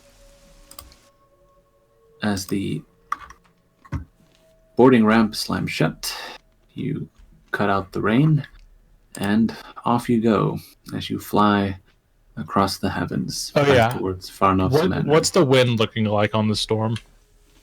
It seems to be picking up. Rosalina needs to climb higher in order to elude most of the storm. You want me to Okay. roll Aeronautica? Let's roll Aeronautica just to see if anything interesting happens. No, I'm a good pilot. Ooh, well, you say that. You did just crash recently. Okay. There is slight turbulence, but Rosalina is able to push enough power through the engines and climb above the storm. And before you know it, you have landed back on the slightly concerningly narrow pier, rock-reed pier that juts out of Farnoff's island. But down you go, and up the stairs you go. Up the stairs we go, precious. Why Sorry. don't you put us on that map? Yes, as soon as you enter the manor, you arrive back inside. Shakero seems to be hanging out Which I with can't see anything. Can you just Risa. reveal this map? Let me just drag the rest of you. Oh, my bad. Babe? Oh, whoops. 2 Rosalinas. Ah! There's multiple Rosalinas. Well, Victor, wouldn't you say we've explored the house enough to have the layout of it? I would, but you wouldn't see other rooms. The only reason I haven't revealed it is because, well, there could be other things. Also, here's more now. There you go, Mope. Can you see it now? No. Riley, Scroll you have to up. drag your own character in. She's there. She's standing next to the Jacaro. Oh, there you are. There's now 2 of you. Yeah, I still can't see anything. Oh, hold on. Let me. Babe, it's almost like you gotta reveal this map. Wait, hold on. Oh, my bad. My bad. I keep forgetting this. Here we go. Okay, cool. So we're back here. Yes. Hold on. Can we name the Jacaro Ubi-Doo? Ooby-doo, wanna be like you.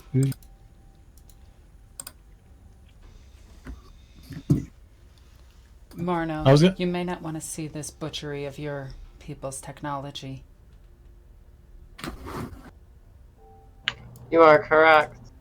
It is a facsimile at best, but yeah, I understand the sentiment. I will take a step out. I unfortunately lack the ability to object further. Tarbak, do it. Alright, let me grab the book. This thing has instructions and everything.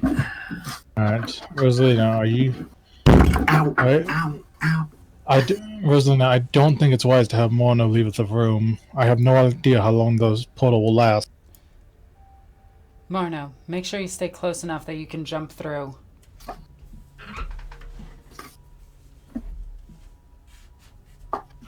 Where is it? I nudged closer. Here it is. So, here we go. Once connected. Here we go. Let's see.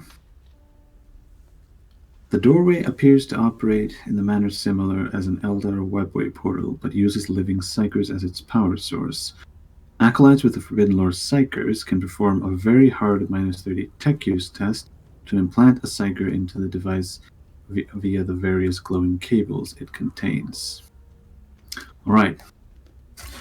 Roll for me a tech use test with a -30. Insta-pass. I'm using my last speed point to guarantee it. No. This is to implant each and every psyker. You haven't even started the portal. You might want to save that for. Okay. You might want to save the fate point for that. So it's a minus what? -30. Your bonuses count here. So, Okay, the final modifier is from me. So that's with all my modifiers. No, that's without. Okay, any so modifiers. So that's plus 10 because of the combi tool. Mm-hmm. I think that's it. The Jacaro has cubes. It can assist. Okay, so that's minus 10. Yes, and I think Does that Aubrey or anyone else have tech use?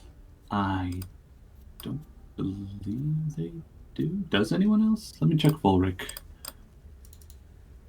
Let me see. He does not. I'm guessing Rosalina doesn't, Nope. and not Morno. No. Okay, that's fine. All right, so it's a -10 then. All right, let's see. First tech use. Let's see. The Psyker immediately suffers 1d5 energy to the head location, ignoring armor and toughness. Oh, Oh, just 1 fine. damage. Let's see. Oh, no, never mind. The Psyker immediately suffers 1d5 energy to the head location, ignoring armor and toughness bonus for each degree of failure on the test. My bad. It doesn't suffer the damage. There we go. So it didn't suffer any damage. So roll the next one. Fine, he's fine. He's fine. That's the second one. He's connected. And the third one. Ooh, he's going to take some damage. So that would be 3. Yes, 3 d5s. 1, 2, 3. 9, so he's 5. He's probably alive, but just hurt. It's 11, but yeah, hold it. Considering that these servitors have way more hit points than a normal human, it means they are uniquely... Suitable for the task. Yeah, pretty much. Let's see. Once connected, a hellish -60 tech use test is needed to open the doorway, with a +10 bonus for every Psyker connected after the first. So, I'm guessing you want to spend your fate point on this one. Yep, luckily mastery, because I have maxed out tech use, mastery still applies. It does. You get a +20 for every Psyker beyond the first, which is 3, and your bonuses help you enough here. Yeah, so I imagine like I put my hand on like the arches and start pushing through motive force, chanting binary cants, not asking politely and then demanding that this portal give us entrance. As you do, you see the servitor psychers start to shiver and spasm as etheric light starts glowing out of their eyes, and the wires and cables connecting to the doorway start to glow. As they do, a miasma starts to form in the center of the doorway, which builds out and up until the whole doorway itself becomes full. Once completed, you are staring into complete blackness. No mere absence of light. It is anathema to it. Well, who wants to go into the spooky door first? I'm going to yeet a remote access tool into there. Toss a rat in. As you do, you get nothing back but darkness. So it's completely off the grid. You don't even... you seem to have severed the link with the remote access tool as soon as it went in there. That is not a good sign. Morno, is this normal? I've never seen something like this before. And it's not a webway portal, is it? I'm going to say this out of character. I am keeping track of time as you speak. There's a specific amount of time, and I can't tell you how much. All right. So Tara at this point says, "Rosalina, I will take first steps." And I'm gonna walk. If it has anything to do with Eldar. As you say that sentence, I walk in. Does you step through? Yeah, as well. Morno, you may want to run in. Yeah, I will also go ahead and run in. Ulrich disappears as well. Does And Aubrey come with us? she does. So, Oh, And we all got melted. GG. Well, that was Thank the you, fun. y'all. Never Thank saw you. it coming. GG. Thank you for watching episode 100, guys. This has been Queen's Court. And we all died. Martel actually just kills you. No, don't worry. At the it transports you into a room where rocks fall. Oh, that's fine. I can take a rock. Okay, so it doesn't kill you in the regard of... Yeah, that makes sense. We all just get crushed by rocks. No, we get crushed Yeah, by rocks. desks. Rocks fall, my everyone God. dies. The enemy Alright, so- within the desk. The enemy without a desk. Sorry, The enemy beyond I- the desk. So, the problem that I had was that I accidentally clicked a bookmark, and I did not mean to do that. Instead, I meant to do this. Oh, it went from darkness to more darkness. Oh, joy. Yeah. Hey, wait, there we are. We're at the bottom. Do I see my rat? Like, is my rat... Like, once we step through, do I immediately get a connection with my rat, or is it, like... Do we have to roll toughness for going through that? Here it is. It's right there. Yeah, that's a good question. The rat's on the ground, in case you're Yeah, curious. no, that's good. Victor, Do we- my question? Sorry, can you repeat it? I don't think I heard it. Do we have to roll toughness for going through that? No, Really? no, you don't. Was it instantaneous? It was. As soon as you stepped through.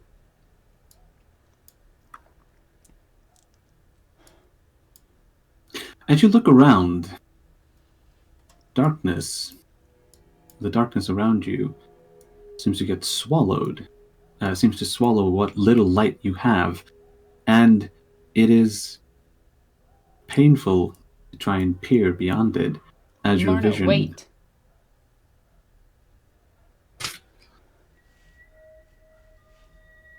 And does anyone want to look around? Yeah, actually, you know what? No. I'd rather not give any exposition or explanation because we can save that for the next time. So you'll just have to tune in for the next exciting Wait, it's episode. only 2 hours. We still have another hour. Oh, my bad. Oh, sorry. I totally messed that up. Yeah, but... I'm sorry. I'm Can so I say my unused to dialogue now? starting late. Go ahead. Marno, we need to stick together. Also, is that similar to how your people travel? It is less instantaneous. This is not the same.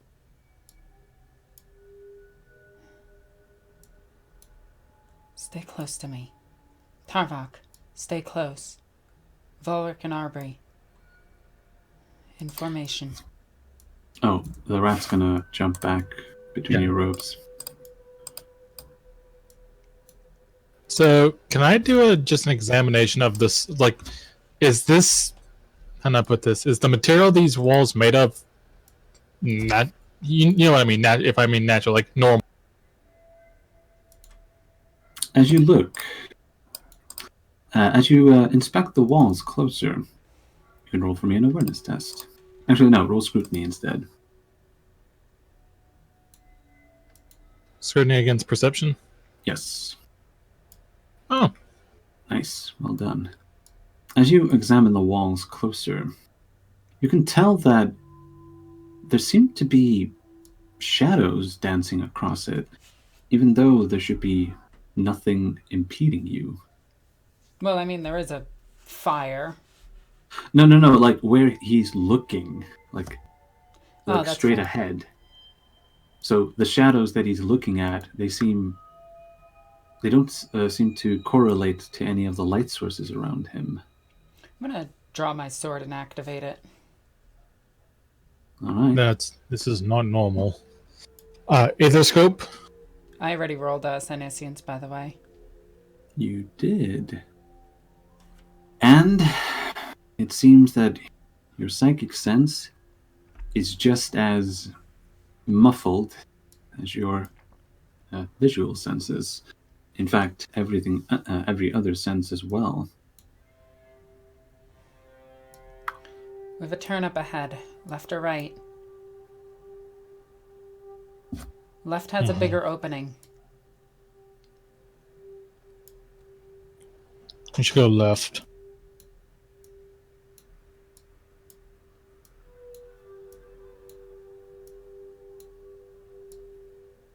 Did it get darker in character? Sorry, did what? Did it get darker in character? Because it got darker on my screen. Yeah, it got darker again. Yeah, I think Are it's these- supposed to. Are these bones on the floor? Yes, seems to be. That altar, What it was made out of crushed bones, wasn't it?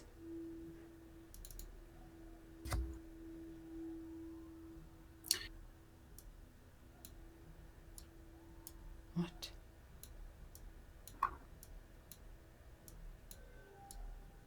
Rosalina, please be careful. Standing right next to this thing, I'm going to let out my psychic sense on it.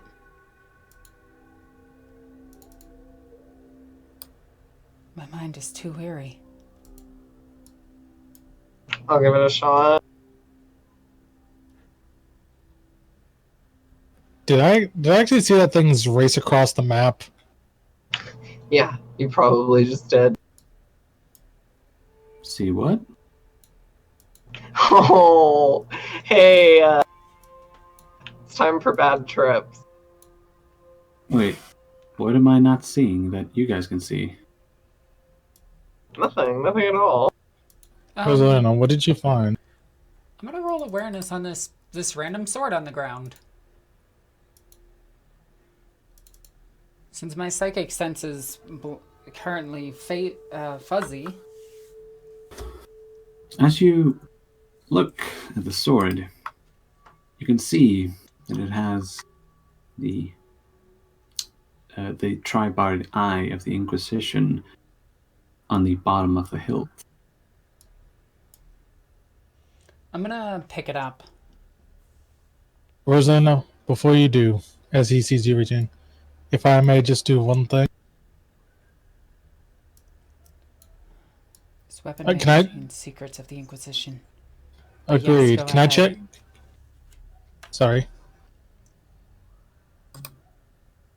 Can you check what? Sorry? Oh, for any kind of tripwires, lie, anything abnormal, but like that's connected to the sword that would denote a. No, it seems to be a broken sword. Okay, with that he will motion for Rosalina. My apologies.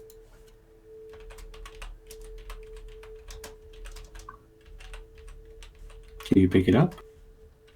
Yeah, I just did.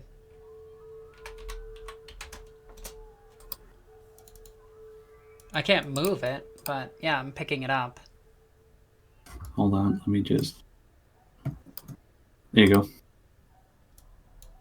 With the broken sword in hand, you turn it over end over end, inspecting it.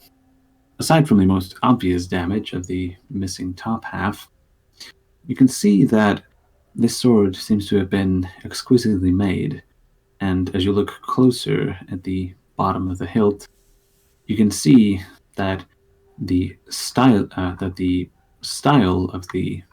tri-barred eye seems to denote the Ordo Xenos. I'm gonna magna grapple it between my back and the power pack. All right.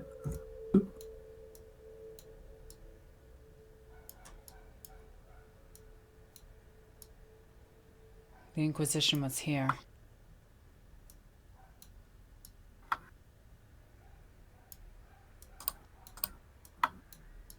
We got two paths. Whichever one we take, I'll send the scout Velman the other way. Very well. Let's go up straight. I see something. What do you see? It looked. I'm gonna make out of character. I recognized it, but I'm gonna make an in character one. And then Victor, it would be a penalty, wouldn't it be? For this, yeah, I would say so. -10 or -20. I'm gonna make a common L or L. Let's say -10 in this case. I've never seen such a thing before. It looked...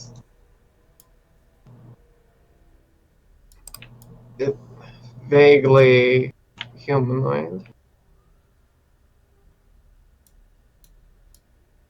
We should check the side passage first. This could be a trap. I look around ominously at the stomach bones, the ribs. Indeed. We are quite in the belly of the beast. Very well. Oh, dear. Marno. In that case, I'm going to. Yeah.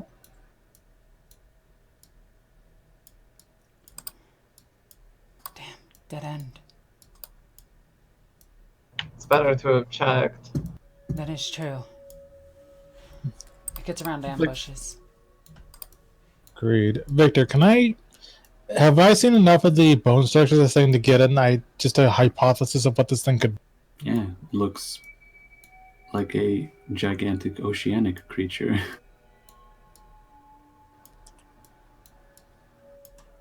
How it ended up in here, you have It's a void whale. less than an idea.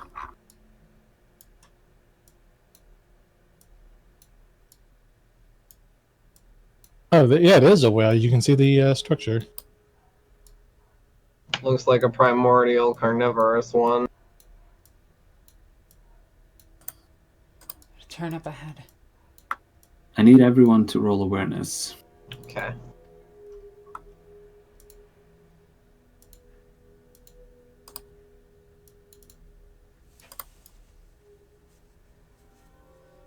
Marno is apparently fascinated by whales. I think it's more that Atheriani don't do good in the dark. Wait, what? You see, I don't see anything. oh, right, that's right. You can't see them. Hold on, let me modify these two. Here we go. Now you should be able to see them. Oh, That's a mandrake. Yeah, it's What? out of character. That is a mandrake. Yes. And I need everyone to roll initiative. what the hell's a mandrake? Well, it's a man, that's demon. mandrake. It's like It's a drow. it's kind of like a Crone World Eldar. It's like a demon elf. Wait, so is it whose codex is it in? Dukari. Drakari. Yeah, they lurk the outskirts of Kamaran. They get mutated by the warp, so now How they kind of go. How come every time we go through a damn portal, there's some damn Dark Eldar on the other side? Well, This is how they travel. So I have Forbidden Lore Eldar. I'm assuming I have Craft World Eldar or Eldar Exodites, but not that. Oh yeah, I get to add one to that too because of my natural initiative I have Forbidden Lord Drakari. or unnatural agility. that you can roll.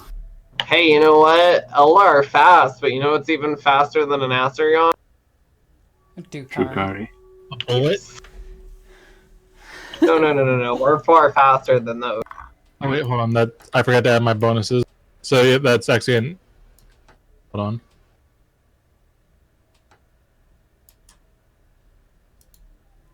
So yeah, that was actually a 90. A 71 out of 90. Yeah. Plus 2, So- plus 1. Let's get some battle music. Boom.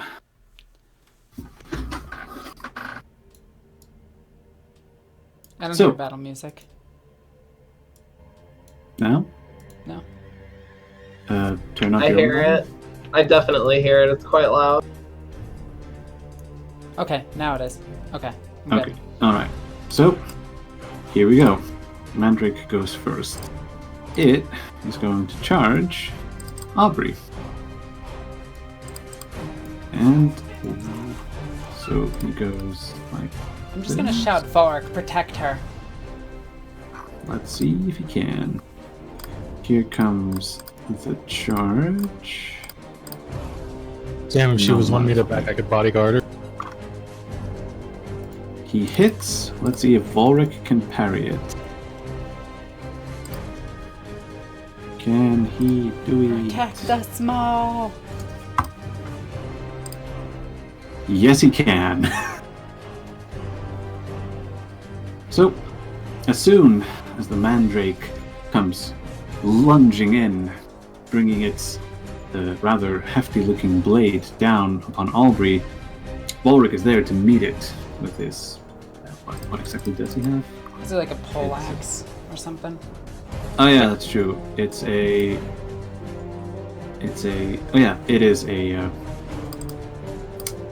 yes, it is a pole arm. Yes. Halberd. Halberd, that's what it is. Blocking the blow.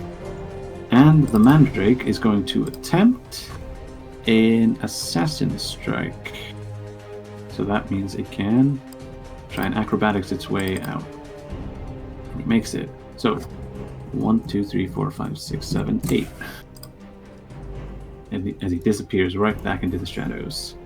Marino, you're up. So he's gone back into the shadows. Oh my Yes. god. Marno, See, do you what's have my any fault? qualm fighting these creatures? None whatsoever. When you see the shot, you take it. Understood. Out of character, you should probably go into Overwatch.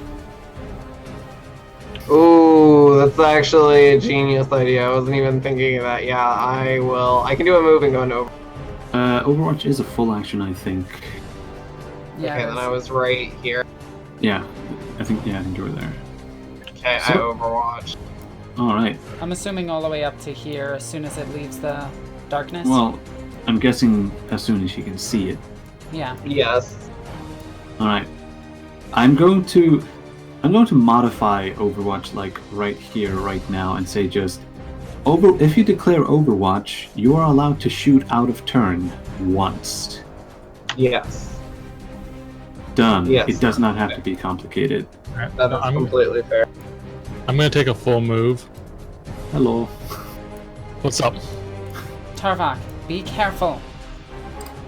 There. Are you not clicking to are you not snapping to the grid? Look, I don't know what the hell I'm doing, Chief. This is it's a roll 20 thing. In any case, At this point, Tarvok will say, I know it was Luna, but it's smart enough to go for medical personnel first, so I'm going to give it something to focus on. Fair. Come at me, you sick son of a whore. And with that, I'm actually going to go into Overwatch with my Inferno pistol. alright. Again, into the dark. Second something pops up, I'ma shoot it. Alright. So, that is that. Wait, I am Now picking this as the direction. Yes. Well, don't worry. You don't have to pick a direction with the new and improved Overwatch rules. Oh, okay. Yeah. Oh, You just also, I choose. just want to say one thing really quickly. Hmm? Just under my breath, I'm just going to say, I'll put each and every single one of your species to the sword for what you did to me. Fair enough. Because Rosalina hates Dukari. Does she recognize these as that? If Tarvok said what he said out loud, yes. Fair enough. I'll accept that. So, that is that. Actually, at the top of the round, I'm going to have Aubrey and Volric act at the same time, and I'm going to have them fall back towards Rosalina. Can you actually leave them there so I can see? I mean, Or- that wouldn't Okay, be fair, that's fair. would it? That's fair. I mean, they can see it just about as far as you can. I was simply letting you see the mandrake a bit Okay. further. I was Fair, having. fair. All right, so now it's the mandrake's turn, and he is going to activate his special ability called Night Strider. As a full action, a mandrake can slink into one shadow only to emerge from another within 16 meters, filling the air within 10 meters around it with an icy chill. After moving, it makes a challenging opposed stealth test against any characters within that range. Those characters who fail cannot detect the mandrake until it attacks in melee combat. So, he is going to slink into a shadow. Whoop. And he's going to move.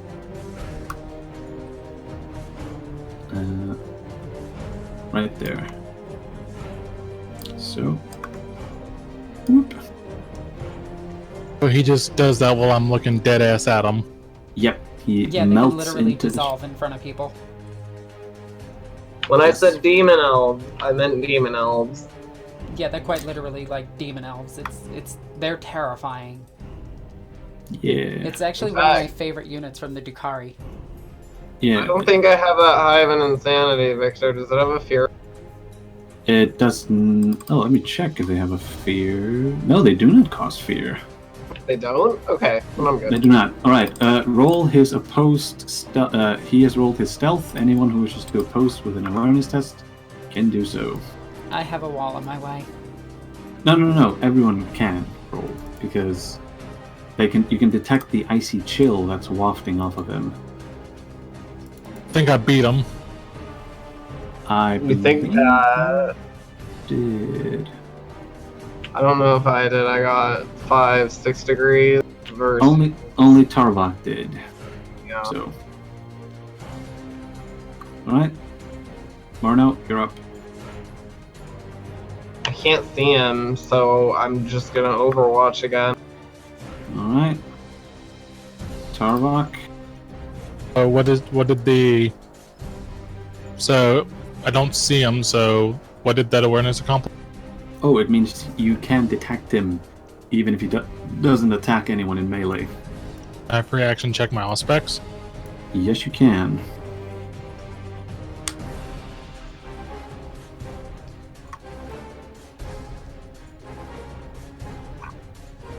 You can sense a temperature drop coming from behind you. So that would be above you, I mean. So I'm going to...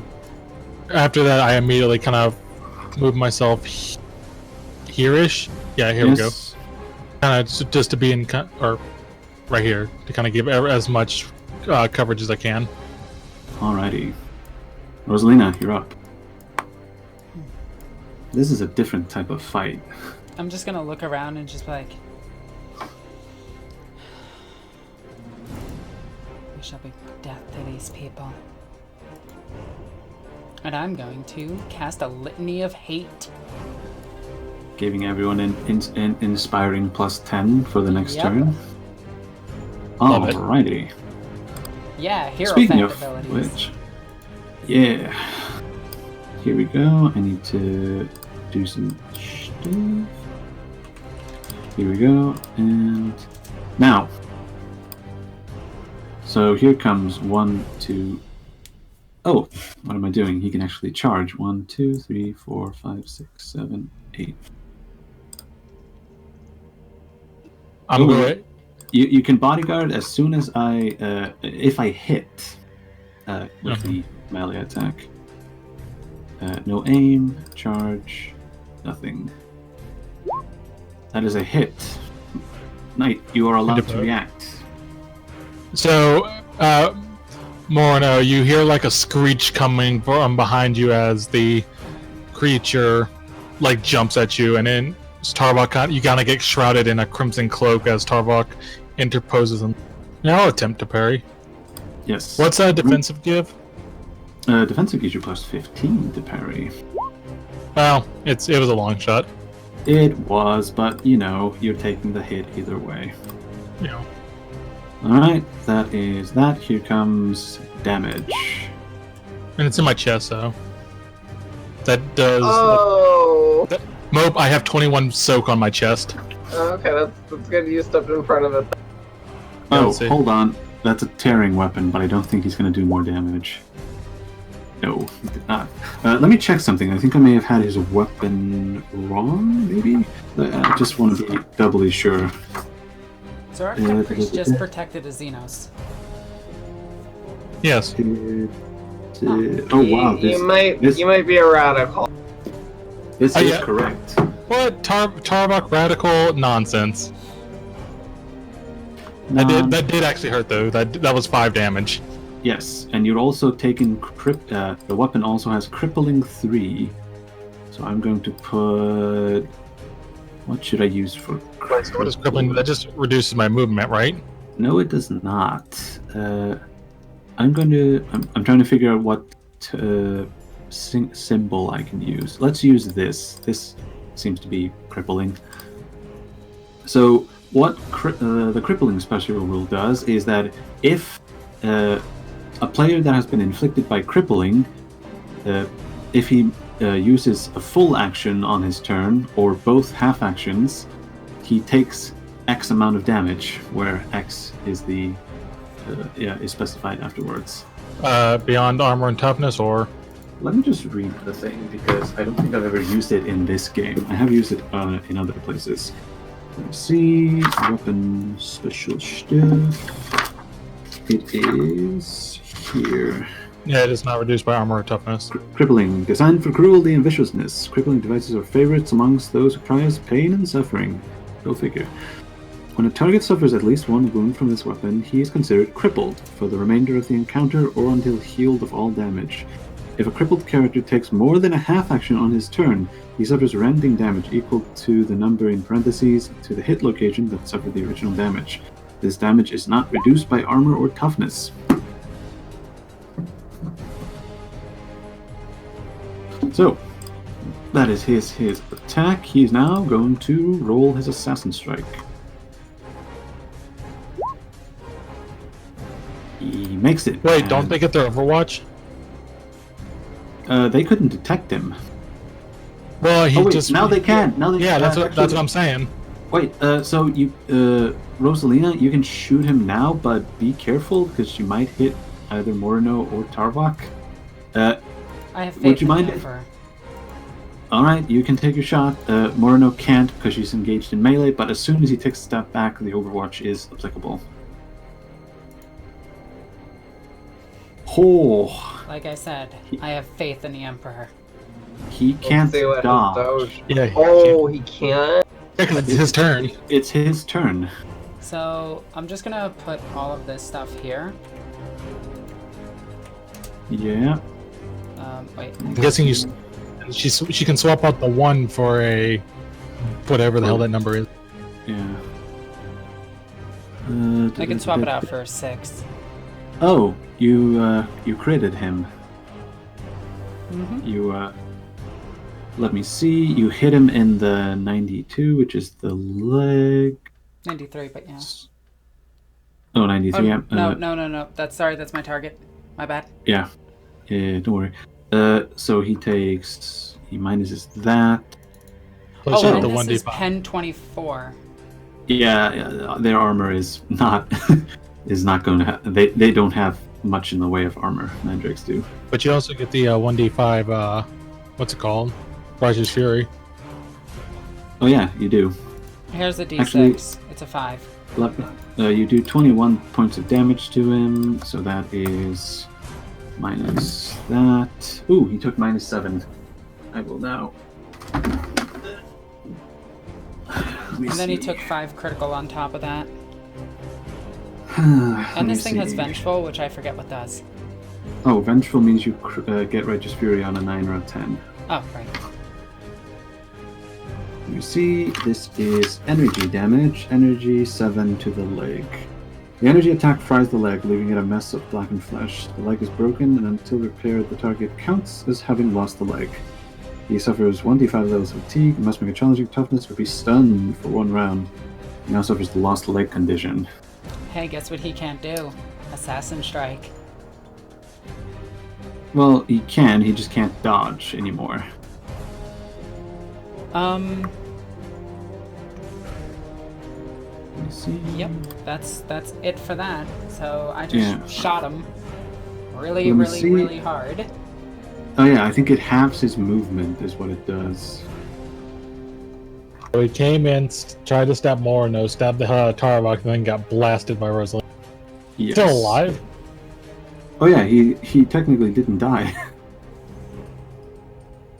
Alright, That is Is he still that. standing? Yes. Well, he is going to 1, 2, 3, 4. He can't move any further, so Now Morna shoots him. shoot him. Morno, your Overwatch? Okie dokie.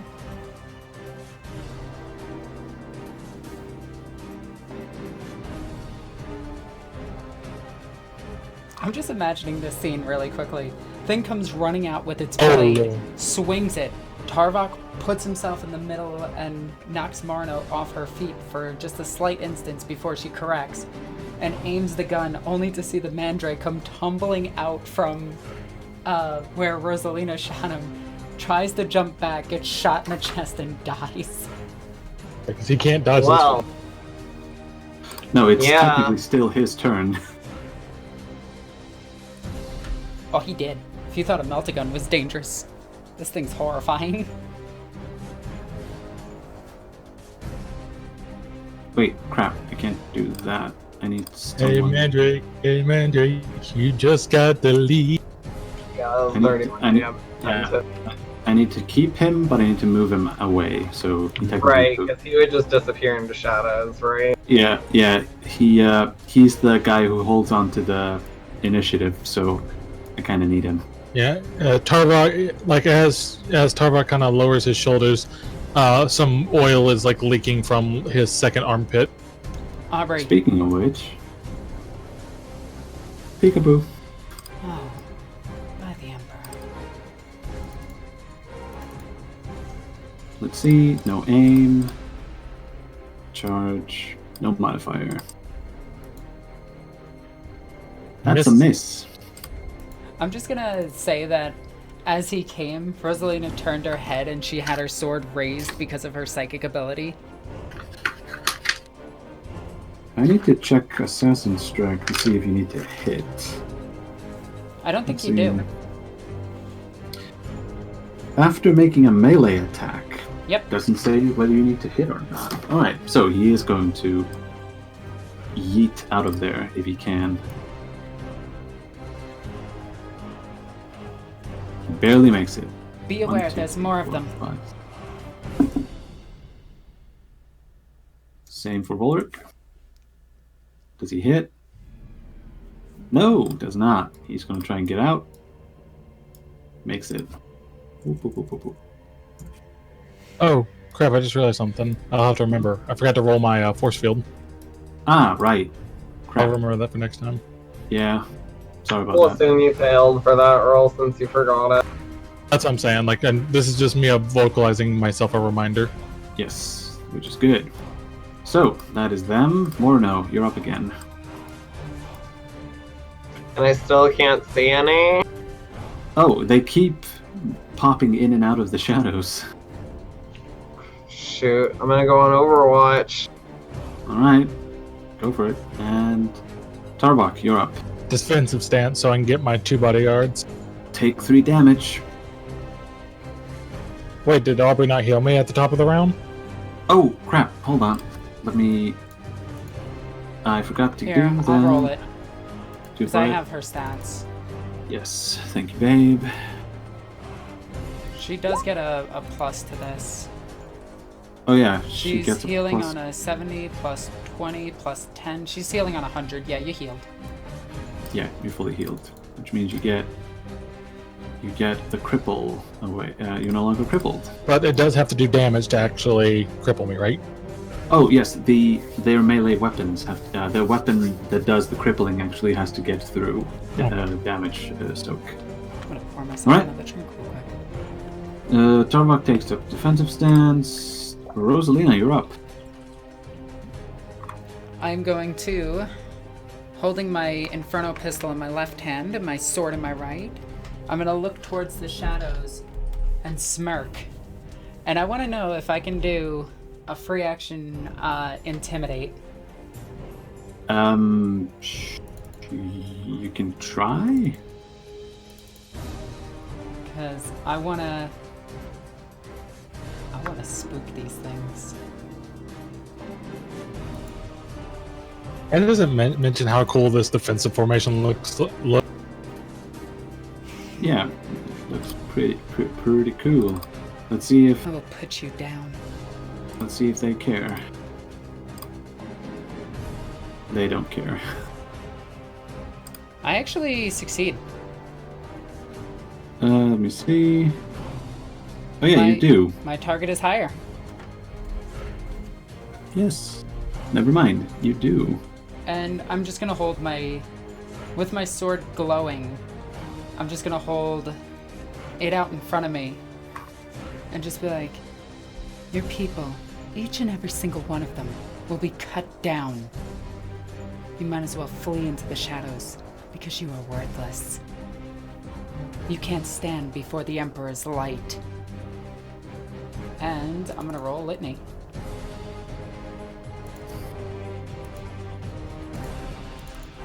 Plus 10 to everybody. Nice. Alright. Here comes the boom. 1, 2, 3. And here comes the other thing that mandrakes can do. Yep, they're So- fire. 1, short range, standard. You know what? Let's do semi-auto. What do you No mean? modifier. That's a miss. And 1, 2, 3, 4. Actually, they They can can't just- assassin strike that. Let's see. I need a 54 to hit. Ooh, that is a hit. Who is that on? Rosalina, you. It goes past my force field. So I Would you guess like I'll to dodge? dodge it. Do you dodge enough? Yes. They got 3 hits, and you got 3 degrees of success. So you do dodge all of those. Except I wasn't done. Roll to hit. Ooh, same. Do you have step aside? Actually, no, force field first. Do you Wow. have step aside? Yes, I do. See if you can dodge again. 55. I dodged one of them. You dodge 1, so it's 2 hits. Alright, here is the first damage roll. And whoop. 9, 10, 4. Where did I hit you? In the 11. Okay, so that is my right arm. So, so my soak is, my armor is 7. So 7, 4, 5, 6, 7. That's 3. So 9, So 6 damage. 6, and then toughness 5, 4, 3. So 3 damage. 3. Oh yeah, I forgot you're in your power armor. Never mind. Yep. Yeah. So that's not. That is not the important bit. The important bit is that the Bale Blast is crippling 3, and it's also corrosive. So, Rosalina is currently counts as crippled, and I'm going to roll a 1d10 to see what the damage is to the armor. Oh, I do 3 damage to your armor, so lower your armor point where I hit you by 3. okay, so I hit you in the left arm? I think? right arm. Right arm, right. Right. Okay. And I'm just gonna look at it and still have my gun in my hand, my sword in my hand, and I'm just gonna be like, pathetic. Do I get my Overwatch when they all move into V? You can remember you can take your shot at any point. Okay, so yeah, let's go ahead. Shoot the Gosh, one I wish shot I- me. Yeah, I wish I had done that before. Sorry about that. Let's shoot that one. Actually, have the other ones done their attacks yet? Oh yeah, the other 3 have all done their attacks. Yeah, I'll shoot the one that shot Rosalie. And you get plus 10. Oh, why? You're inspired by me. Ah, Because it doesn't say friendly Imperial, it just says friendly. That's good. And I'm pretty sure that Yeah. me and Marno are pretty Keyword. friendly with each other. Hey, babe, keywords. Mm-hmm. Alright. Let's see the shoost. Sorry, I was just double checking the modifiers because short range plus standard shot plus 10. Yeah. Are they gonna try to dodge it? I do have an They can't. escapable attack. Oh, Cannot. It's not. It is their turn. Yes, so you can roll damage. 14. That is. Swap that out. No, Mo, you can't aim in Overwatch. oh, you're right. My bad. Also, the max you can get on that thing is 2d10. I don't know why I'm thinking 3d10. Sorry. Yeah, it's fine. Let's see. So 14 gets swapped out for the 7. So that becomes 20, which you barely don't kill it. It's okay. At least I heard it. We woke it up. Knock, knock, open up the door, it's real. Alright, and they're done. It is now your turn again, Morno. Okay, let's just shoot one. Shoot the same one I shot before. Alrighty. Now I'm gonna half aim. So now I can from half aim, right? Yes. Am I still inspired? No, it was only your next skill test. Oh no, that means I missed. No, you don't miss. Oh, wait. No, because I added in the plus 10 from inspiration. I missed. Oh no! Yeah, I'd love to lie to you, but I won't do that. So I'm debating if I want to faint point. I don't think it's important enough right now. Yeah, We got 15 minutes left till we're supposed to call it. Yeah. So Unless it's this fight a lot. keeps going. There you Sorry, go. I'm enjoying this. Let's All see. right, What's the? I think it's a minus 40. a minus 40 against them. No, I'm talking about the inescapable attack.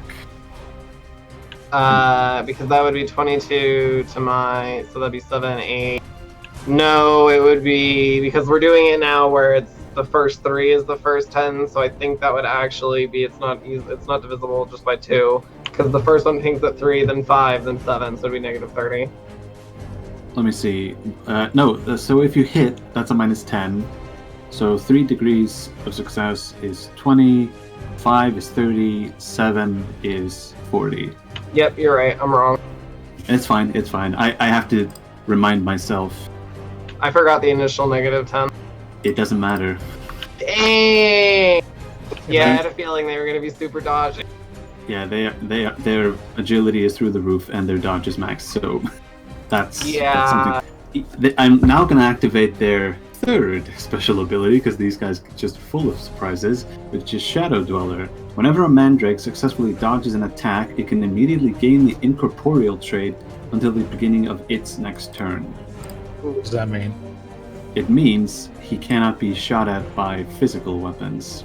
Yep, the only thing that can hit him in the party, I believe, is Rosalina with a force weapon, right? Or psychic power. Yeah, we could. I was about to say we could do that, except Morno doesn't. All she has is telepathic link. That's true. Tarbak, you're up. So I have 2 options, and I want y'all's opinion. I can walk forward and fire my Hydro Flame Array, or I can just take another defensive stance. But they're starting to shoot now. They're not really getting into melee. I'm going to step forward and fire the Hydro Flame Array. Oh boy, roll damage. Is it reliable? No, this thing is jammed more often than not. All right, I think I roll- fired this thing once and it worked. Roll damage. I'm gonna take a wild guess and say you're doing this. Yeah, the Hydro Flame Array has a bigger arc. Yes. Yeah, It has a 180, right? Yep. All right. So the mandrakes need to roll agility to see if they're hit. Well, 2 of them have to. So Now it also causes fear. fear 1. Yeah. In that case, let me Also roll has some support. more tests. It's also proven 3. If that matters. It matters only if you roll low. Oh, one of them failed. One of them got skewered. They both dodged the flamer attack. I'm gonna say the flame mostly just passes through them. The guy who can't dodge. Oh, he's incorporeal. Yeah, he's incorporeal. He doesn't care. But they just used up all the dodges. No, they did not. Oh yeah. Oh wait, do they have a fourth special ability that you want to tell us about? They just have step aside. Mm. Alright, so the mandrake that failed by 1 degree of failure, so 1d100 plus 10. That's a 6. The character is badly startled. He can only take a single half action during his next turn, That's but not afterward he acts normally. That's something. Yeah, so this guy can only take a half action on his next turn. Yeah, so Did we get a better view of these things when I lit up the damn cave? yes, you did. They look horrifying. In Yeah, fact, I've seen I one. wonder if I can drag their picture out here. Let's see. Do I have it? Yes, I do. Why is nothing happening? Meh. This is what they look like when you light them up. Lord, they look like the demonic David Bowie. That would be correct. Like I said, demon elves. This Oh, no, is they look like they got really into the Demon Hunter class. You know, not to be a total edgelord, but if Demon Hunter was around when I, or in Classic, I would so play Demon Hunters. You edgelord. You Such an actually. edgelord. Hey, Victor, can I overwatch with a psychic power? No. Ah! Well, I just gave them something scarier than hateful word. That's true. Speaking of hateful words, Rosalina, it's your turn. Okay. So they dodged each once. No, they. One of them has only dodged, the others have not. Alright, I'm gonna go into Overwatch with my Inferno Pistol. Any one of them that moves, I'm shooting it. Alright. That's my turn. Alright. So, this one gets out of incorporeal for now, but all of them are going to... This is not a special ability they have, this is a trait called phase, and they are all going to phase out of existence. Well, you can still see them, but they're just incorporeal, all of them. Damn paladins and their damn bubbles. Bubble Pally. They're gonna Hearthstone out of here. Except So except it takes a full action for them to go incorporeal. Morano, you're up. I can't shoot them. I'll go on Overwatch. Same thing Alrighty. I said. Yes. First Okay. one that moves dies. Tarvok. I'm gonna ask a stupid question. Could I, in the time needed, go over there, use my demolition charge to set a timed explosive, and then, or set a remote explosive, and then back?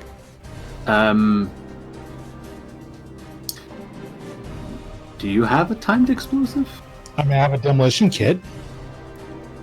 You do, but I'm gonna say that no, you cannot do that quick enough. In that case, what do I? Unless you had a melt-a-bomb on you, I would not. I would say no. Let me check. I might. That's true. Ain't that the truth? Making fun of me? Anyway, in that case, I'm going to go on Overwatch with my Hydro Flame Array, with the condition that they phase back into reality. Fair enough. Well, you don't actually even have to set a condition. You can just shoot when it's not your turn. Remember, it's a very... I've simplified the Overwatch rules. Alright. Fair enough. Right. So Tarvok goes on Overwatch, and we're all just waiting. We're sitting here waiting for the Pally's bubble to end. Come on. Rosalina. Come on out so I can kick You- your ass. They're not invulnerable. They're just incorporeal. And that means you have... technically have a shot at shooting them. with your mind bullet. Or mind flamer, rather. That's what I'm looking for. I forget what the power is called. Cleansing flame, I think you're looking for.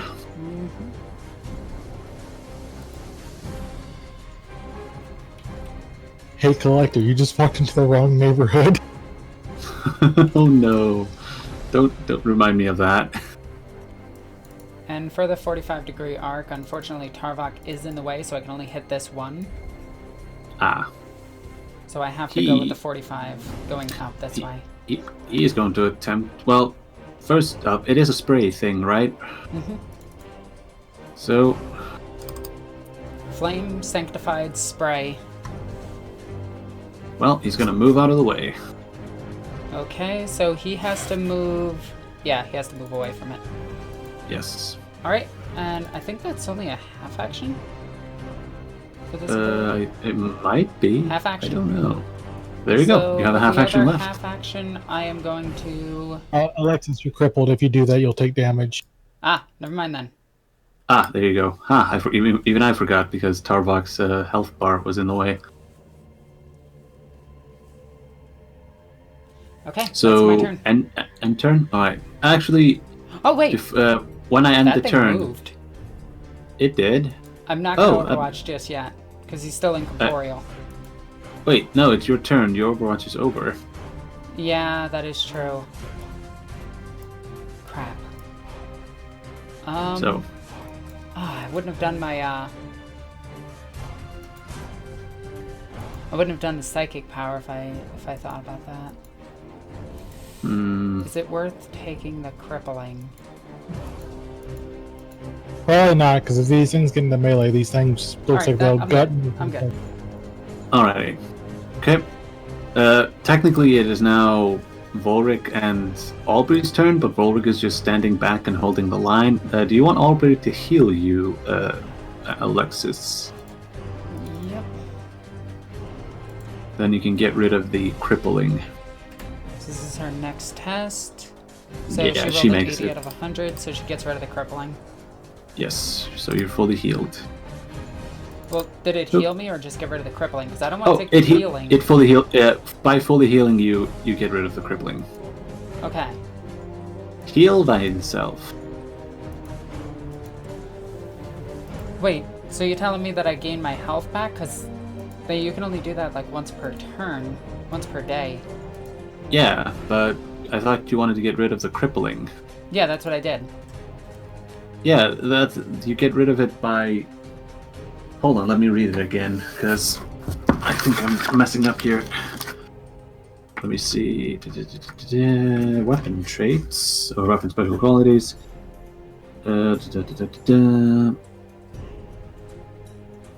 He or she is considered crippled for the remainder of the encounter, or until healed of all damage. Oh, right. So the crippling goes away either at the end of the encounter, or you lose all your damage that you've taken. So either you take the heal, or you are crippled for the rest of the encounter. Well, I'll just wait with the crippling then. Fair enough. Because I can have Aubrey heal me when I'm actually hurt. Right. Here we go, and you're back. All right. Now it's the mandrakes again. Because she heals And a minimum of 4. Yeah, they're just gonna yeet out of here. They take a full action run. They did.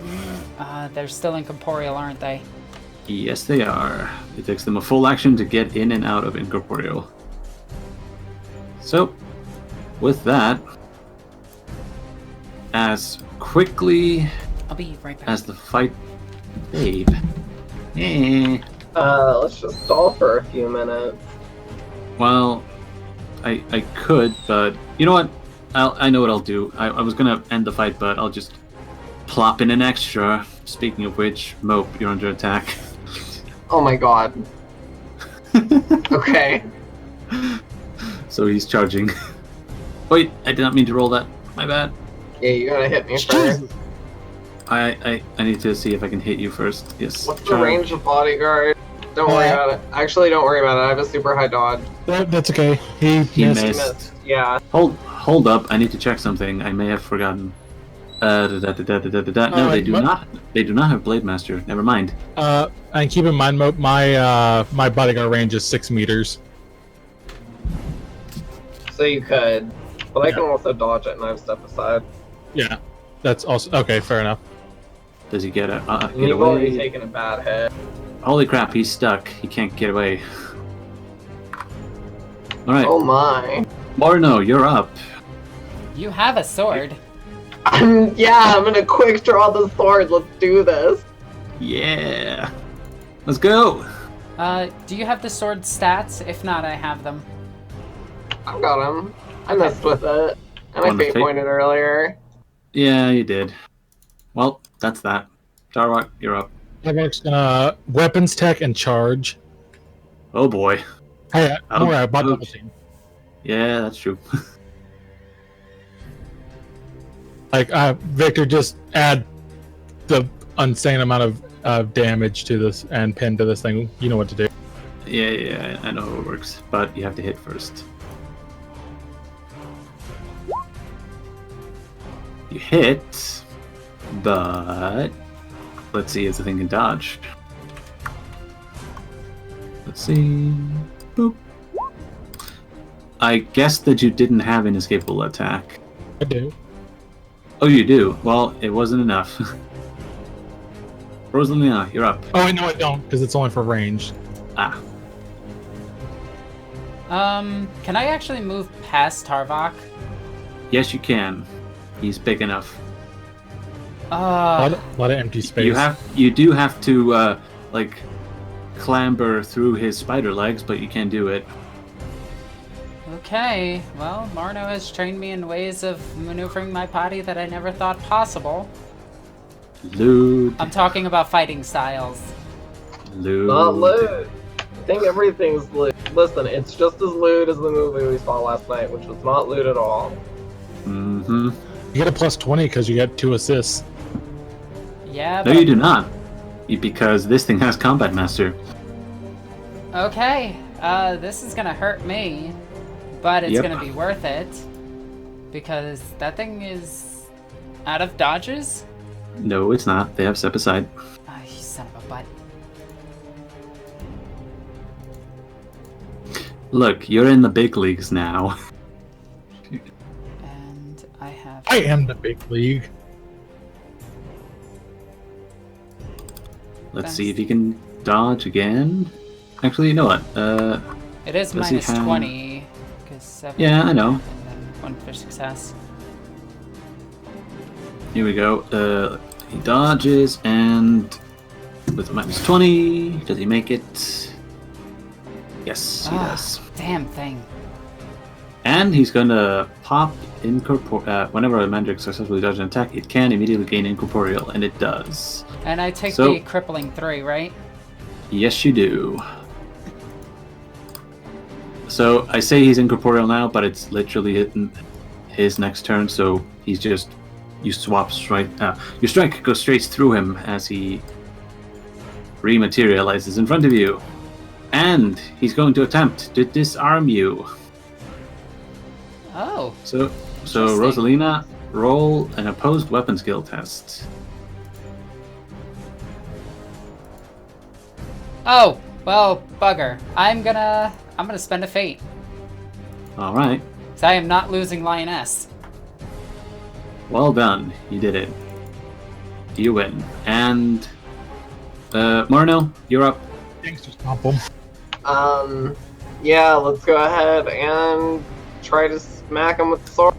Now, Mope, there is a trick you might want to do, which is if you want to, you can attempt to feint before you hit him, so he can't dodge or parry. Ooh, that's a really good point now that you bring it up. I'll give it a shot. All right, he rolls his weapon skill against you. What No. the?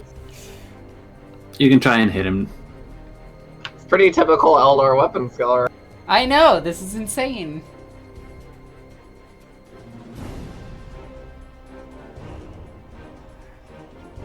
Come on, Riley, just yeah. hit him. Mope, I'm doing it, I'm doing it. do it. You can't do it. So why am I trying to hit this guy? Oh, damn. Yeah, that's pretty good. But you don't have an escapable attack melee, do you? I don't. I was about to say that. Yeah, you took the words right out of my mouth. Alright, he dodges. Tarvok, you're up. Yeah. Well, I don't know why why I was trying to hit him. I'm going to shoot this guy with everything I have. There you go. Dodge this, you casual. I forgot that you have 6 pistols. 2 pistols. I'm not And a killer. other, and other assorted weaponry. And weapon accessories. Yes. 6 I'll arms, tell you what. 6 weapons. Don't worry, just wait till Victor sees my 6 Stormbolter build. I love would that be a you could thing. one-hand a Stormbolter. Alright, that's first shot. Let me see. That gives him a minus 20. Yes. I think. Yes, it is a minus 20.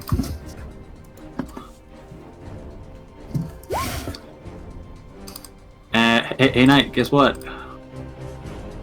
He what's it called? Whoosh. That is so damn stupid. It is such a powerful ability. No, it's not even that. It's just annoying.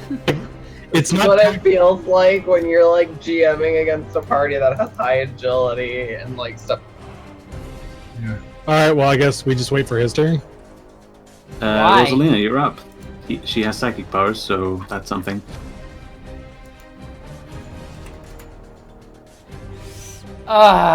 Do I spend my last?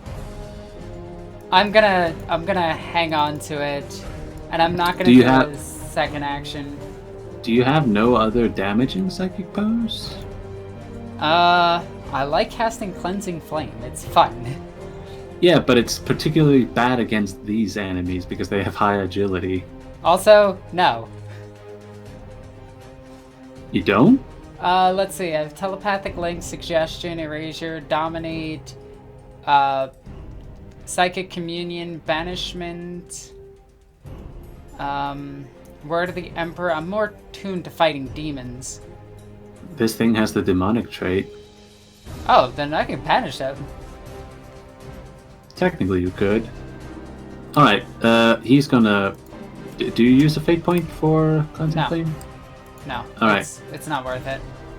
Alright, he pops out of his incorporeal thing, but he is now going to, as a full action, slink into one of the shadows. So he's going to whoop, and with that, the fight ends. And as quickly as the fight began, it ends, and all is quiet again. And you're no longer crippled because the fight is over. Encounter is over. Oh, okay. So I don't need to roll that. No, I mean, if you want to get, do you want to get healed? 8, 14. No. Where's Lena? Yes. Hold out your arm real quick, and he points to the one that was acidified. And she's gonna slink her Inferno pistol, put her sword in her other arm, and hold it out. Oh yeah, it was the Bale Blast that did the corrosive thing. Yeah, I don't know if there's a rule for it, but can I try to roll trade armor to try to fix it up? I'm pretty sure corrosive mentioned this. Let me look. I mean, I also have armor monger if that helps. Let us see. What doth the rule book say? It All the appropriate rollers of the power armor. Let's see. A suit of armor can be repaired with a successful tech use test, and an acolyte who possesses the armor monger talent can repair the armor while making use of that talent. So yeah, you can roll a tech use test to fix it up. Now, rules is written. Does that mean I can also give her extra armor? Oh no! Like if your armor were to get corrosive and you were doing the maintenance, you could apply that as the maintenance for the day. Oh yes, absolutely. Yeah, there you go. Armor gets fixed. armor doth get fixed. Thank you, Tarvak. So as you see, his one of his four mechadendrites kind of goes over the arm, connecting the wires before filling it in with a kind of a liquid cement or liquid metallic cement. Do we want to keep exploring? I mean, I think this is the point that we should call it. no, I have one more thing that I want to Okay. show you. Let's keep proceeding then. Move ahead. Let me take the initiative tracker away. I am the initiative. I am the initiative that knocks. God, let's hope we don't run into her. Her? Umbra. Ah. I'd hate to find her.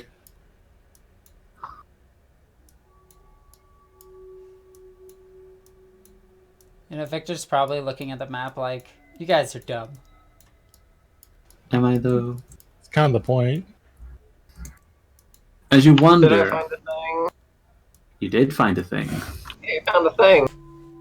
As you wander through the darkness for an indeterminate amount of time, for it seems to hold no meaning down here, you finally can find an exit where you get a greater view of of your surroundings. And what you are met with... Oh my god! Please ignore the ships being attacked, because I can't find a better picture to represent this place. Holy fear and loathing in Kamara. Do I get a bonus on my lore Eldar to recognize Kamara? You just know it. Is that how Kamara works? If, Oh. like, all the Eldar know about Kamara. What's with the smiley face? Smiley face? There is indeed a smiley face drawn in there. Wait, is there? Yeah, look. Oh! I know what that is. Oh. I know what it is too. Oh, there's another one. Okay. So, I'm gonna find all of them. I can explain this. Oh, please do, Victor. So, I test ran this whole scenario, that I made with my other group, and they had this annoying habit of theirs of hiding smiley faces in my maps. They keep putting them in places where I can't see them, so I can't delete them. Well played. It's too funny. Now, so can I roll a logic test to figure out what acid trip or what chem trip we just went on, where we were hunting heretic Astartes and ended up in Kamara? I'll go ahead and explain it to everybody. Go ahead. I'll look back to everyone and it seems we've found a webway portal to the dark city of the Chikari. What? It seems that Are you serious? Farnav's quest for an exit out of the Ascalon sector was correct. It's just that the exit seems to lead into a very unpleasant place. And with that, we will return next week. Oh, we're gonna get murdered. Anyway, everybody, I hope you enjoyed this episode of Queen's Court. We're in the Dark City. This is dangerous, but let's hope that it's not the crazy parts of the Dark City. This is Rochester. We're screwed. Anyway, guys, I hope you enjoyed. I want to thank everybody for watching, everybody who donated during the stream, and everybody who helped out with making this. You guys are awesome, and I love you all. As always, I'm Egoqueenalexis. I love you guys. Bye.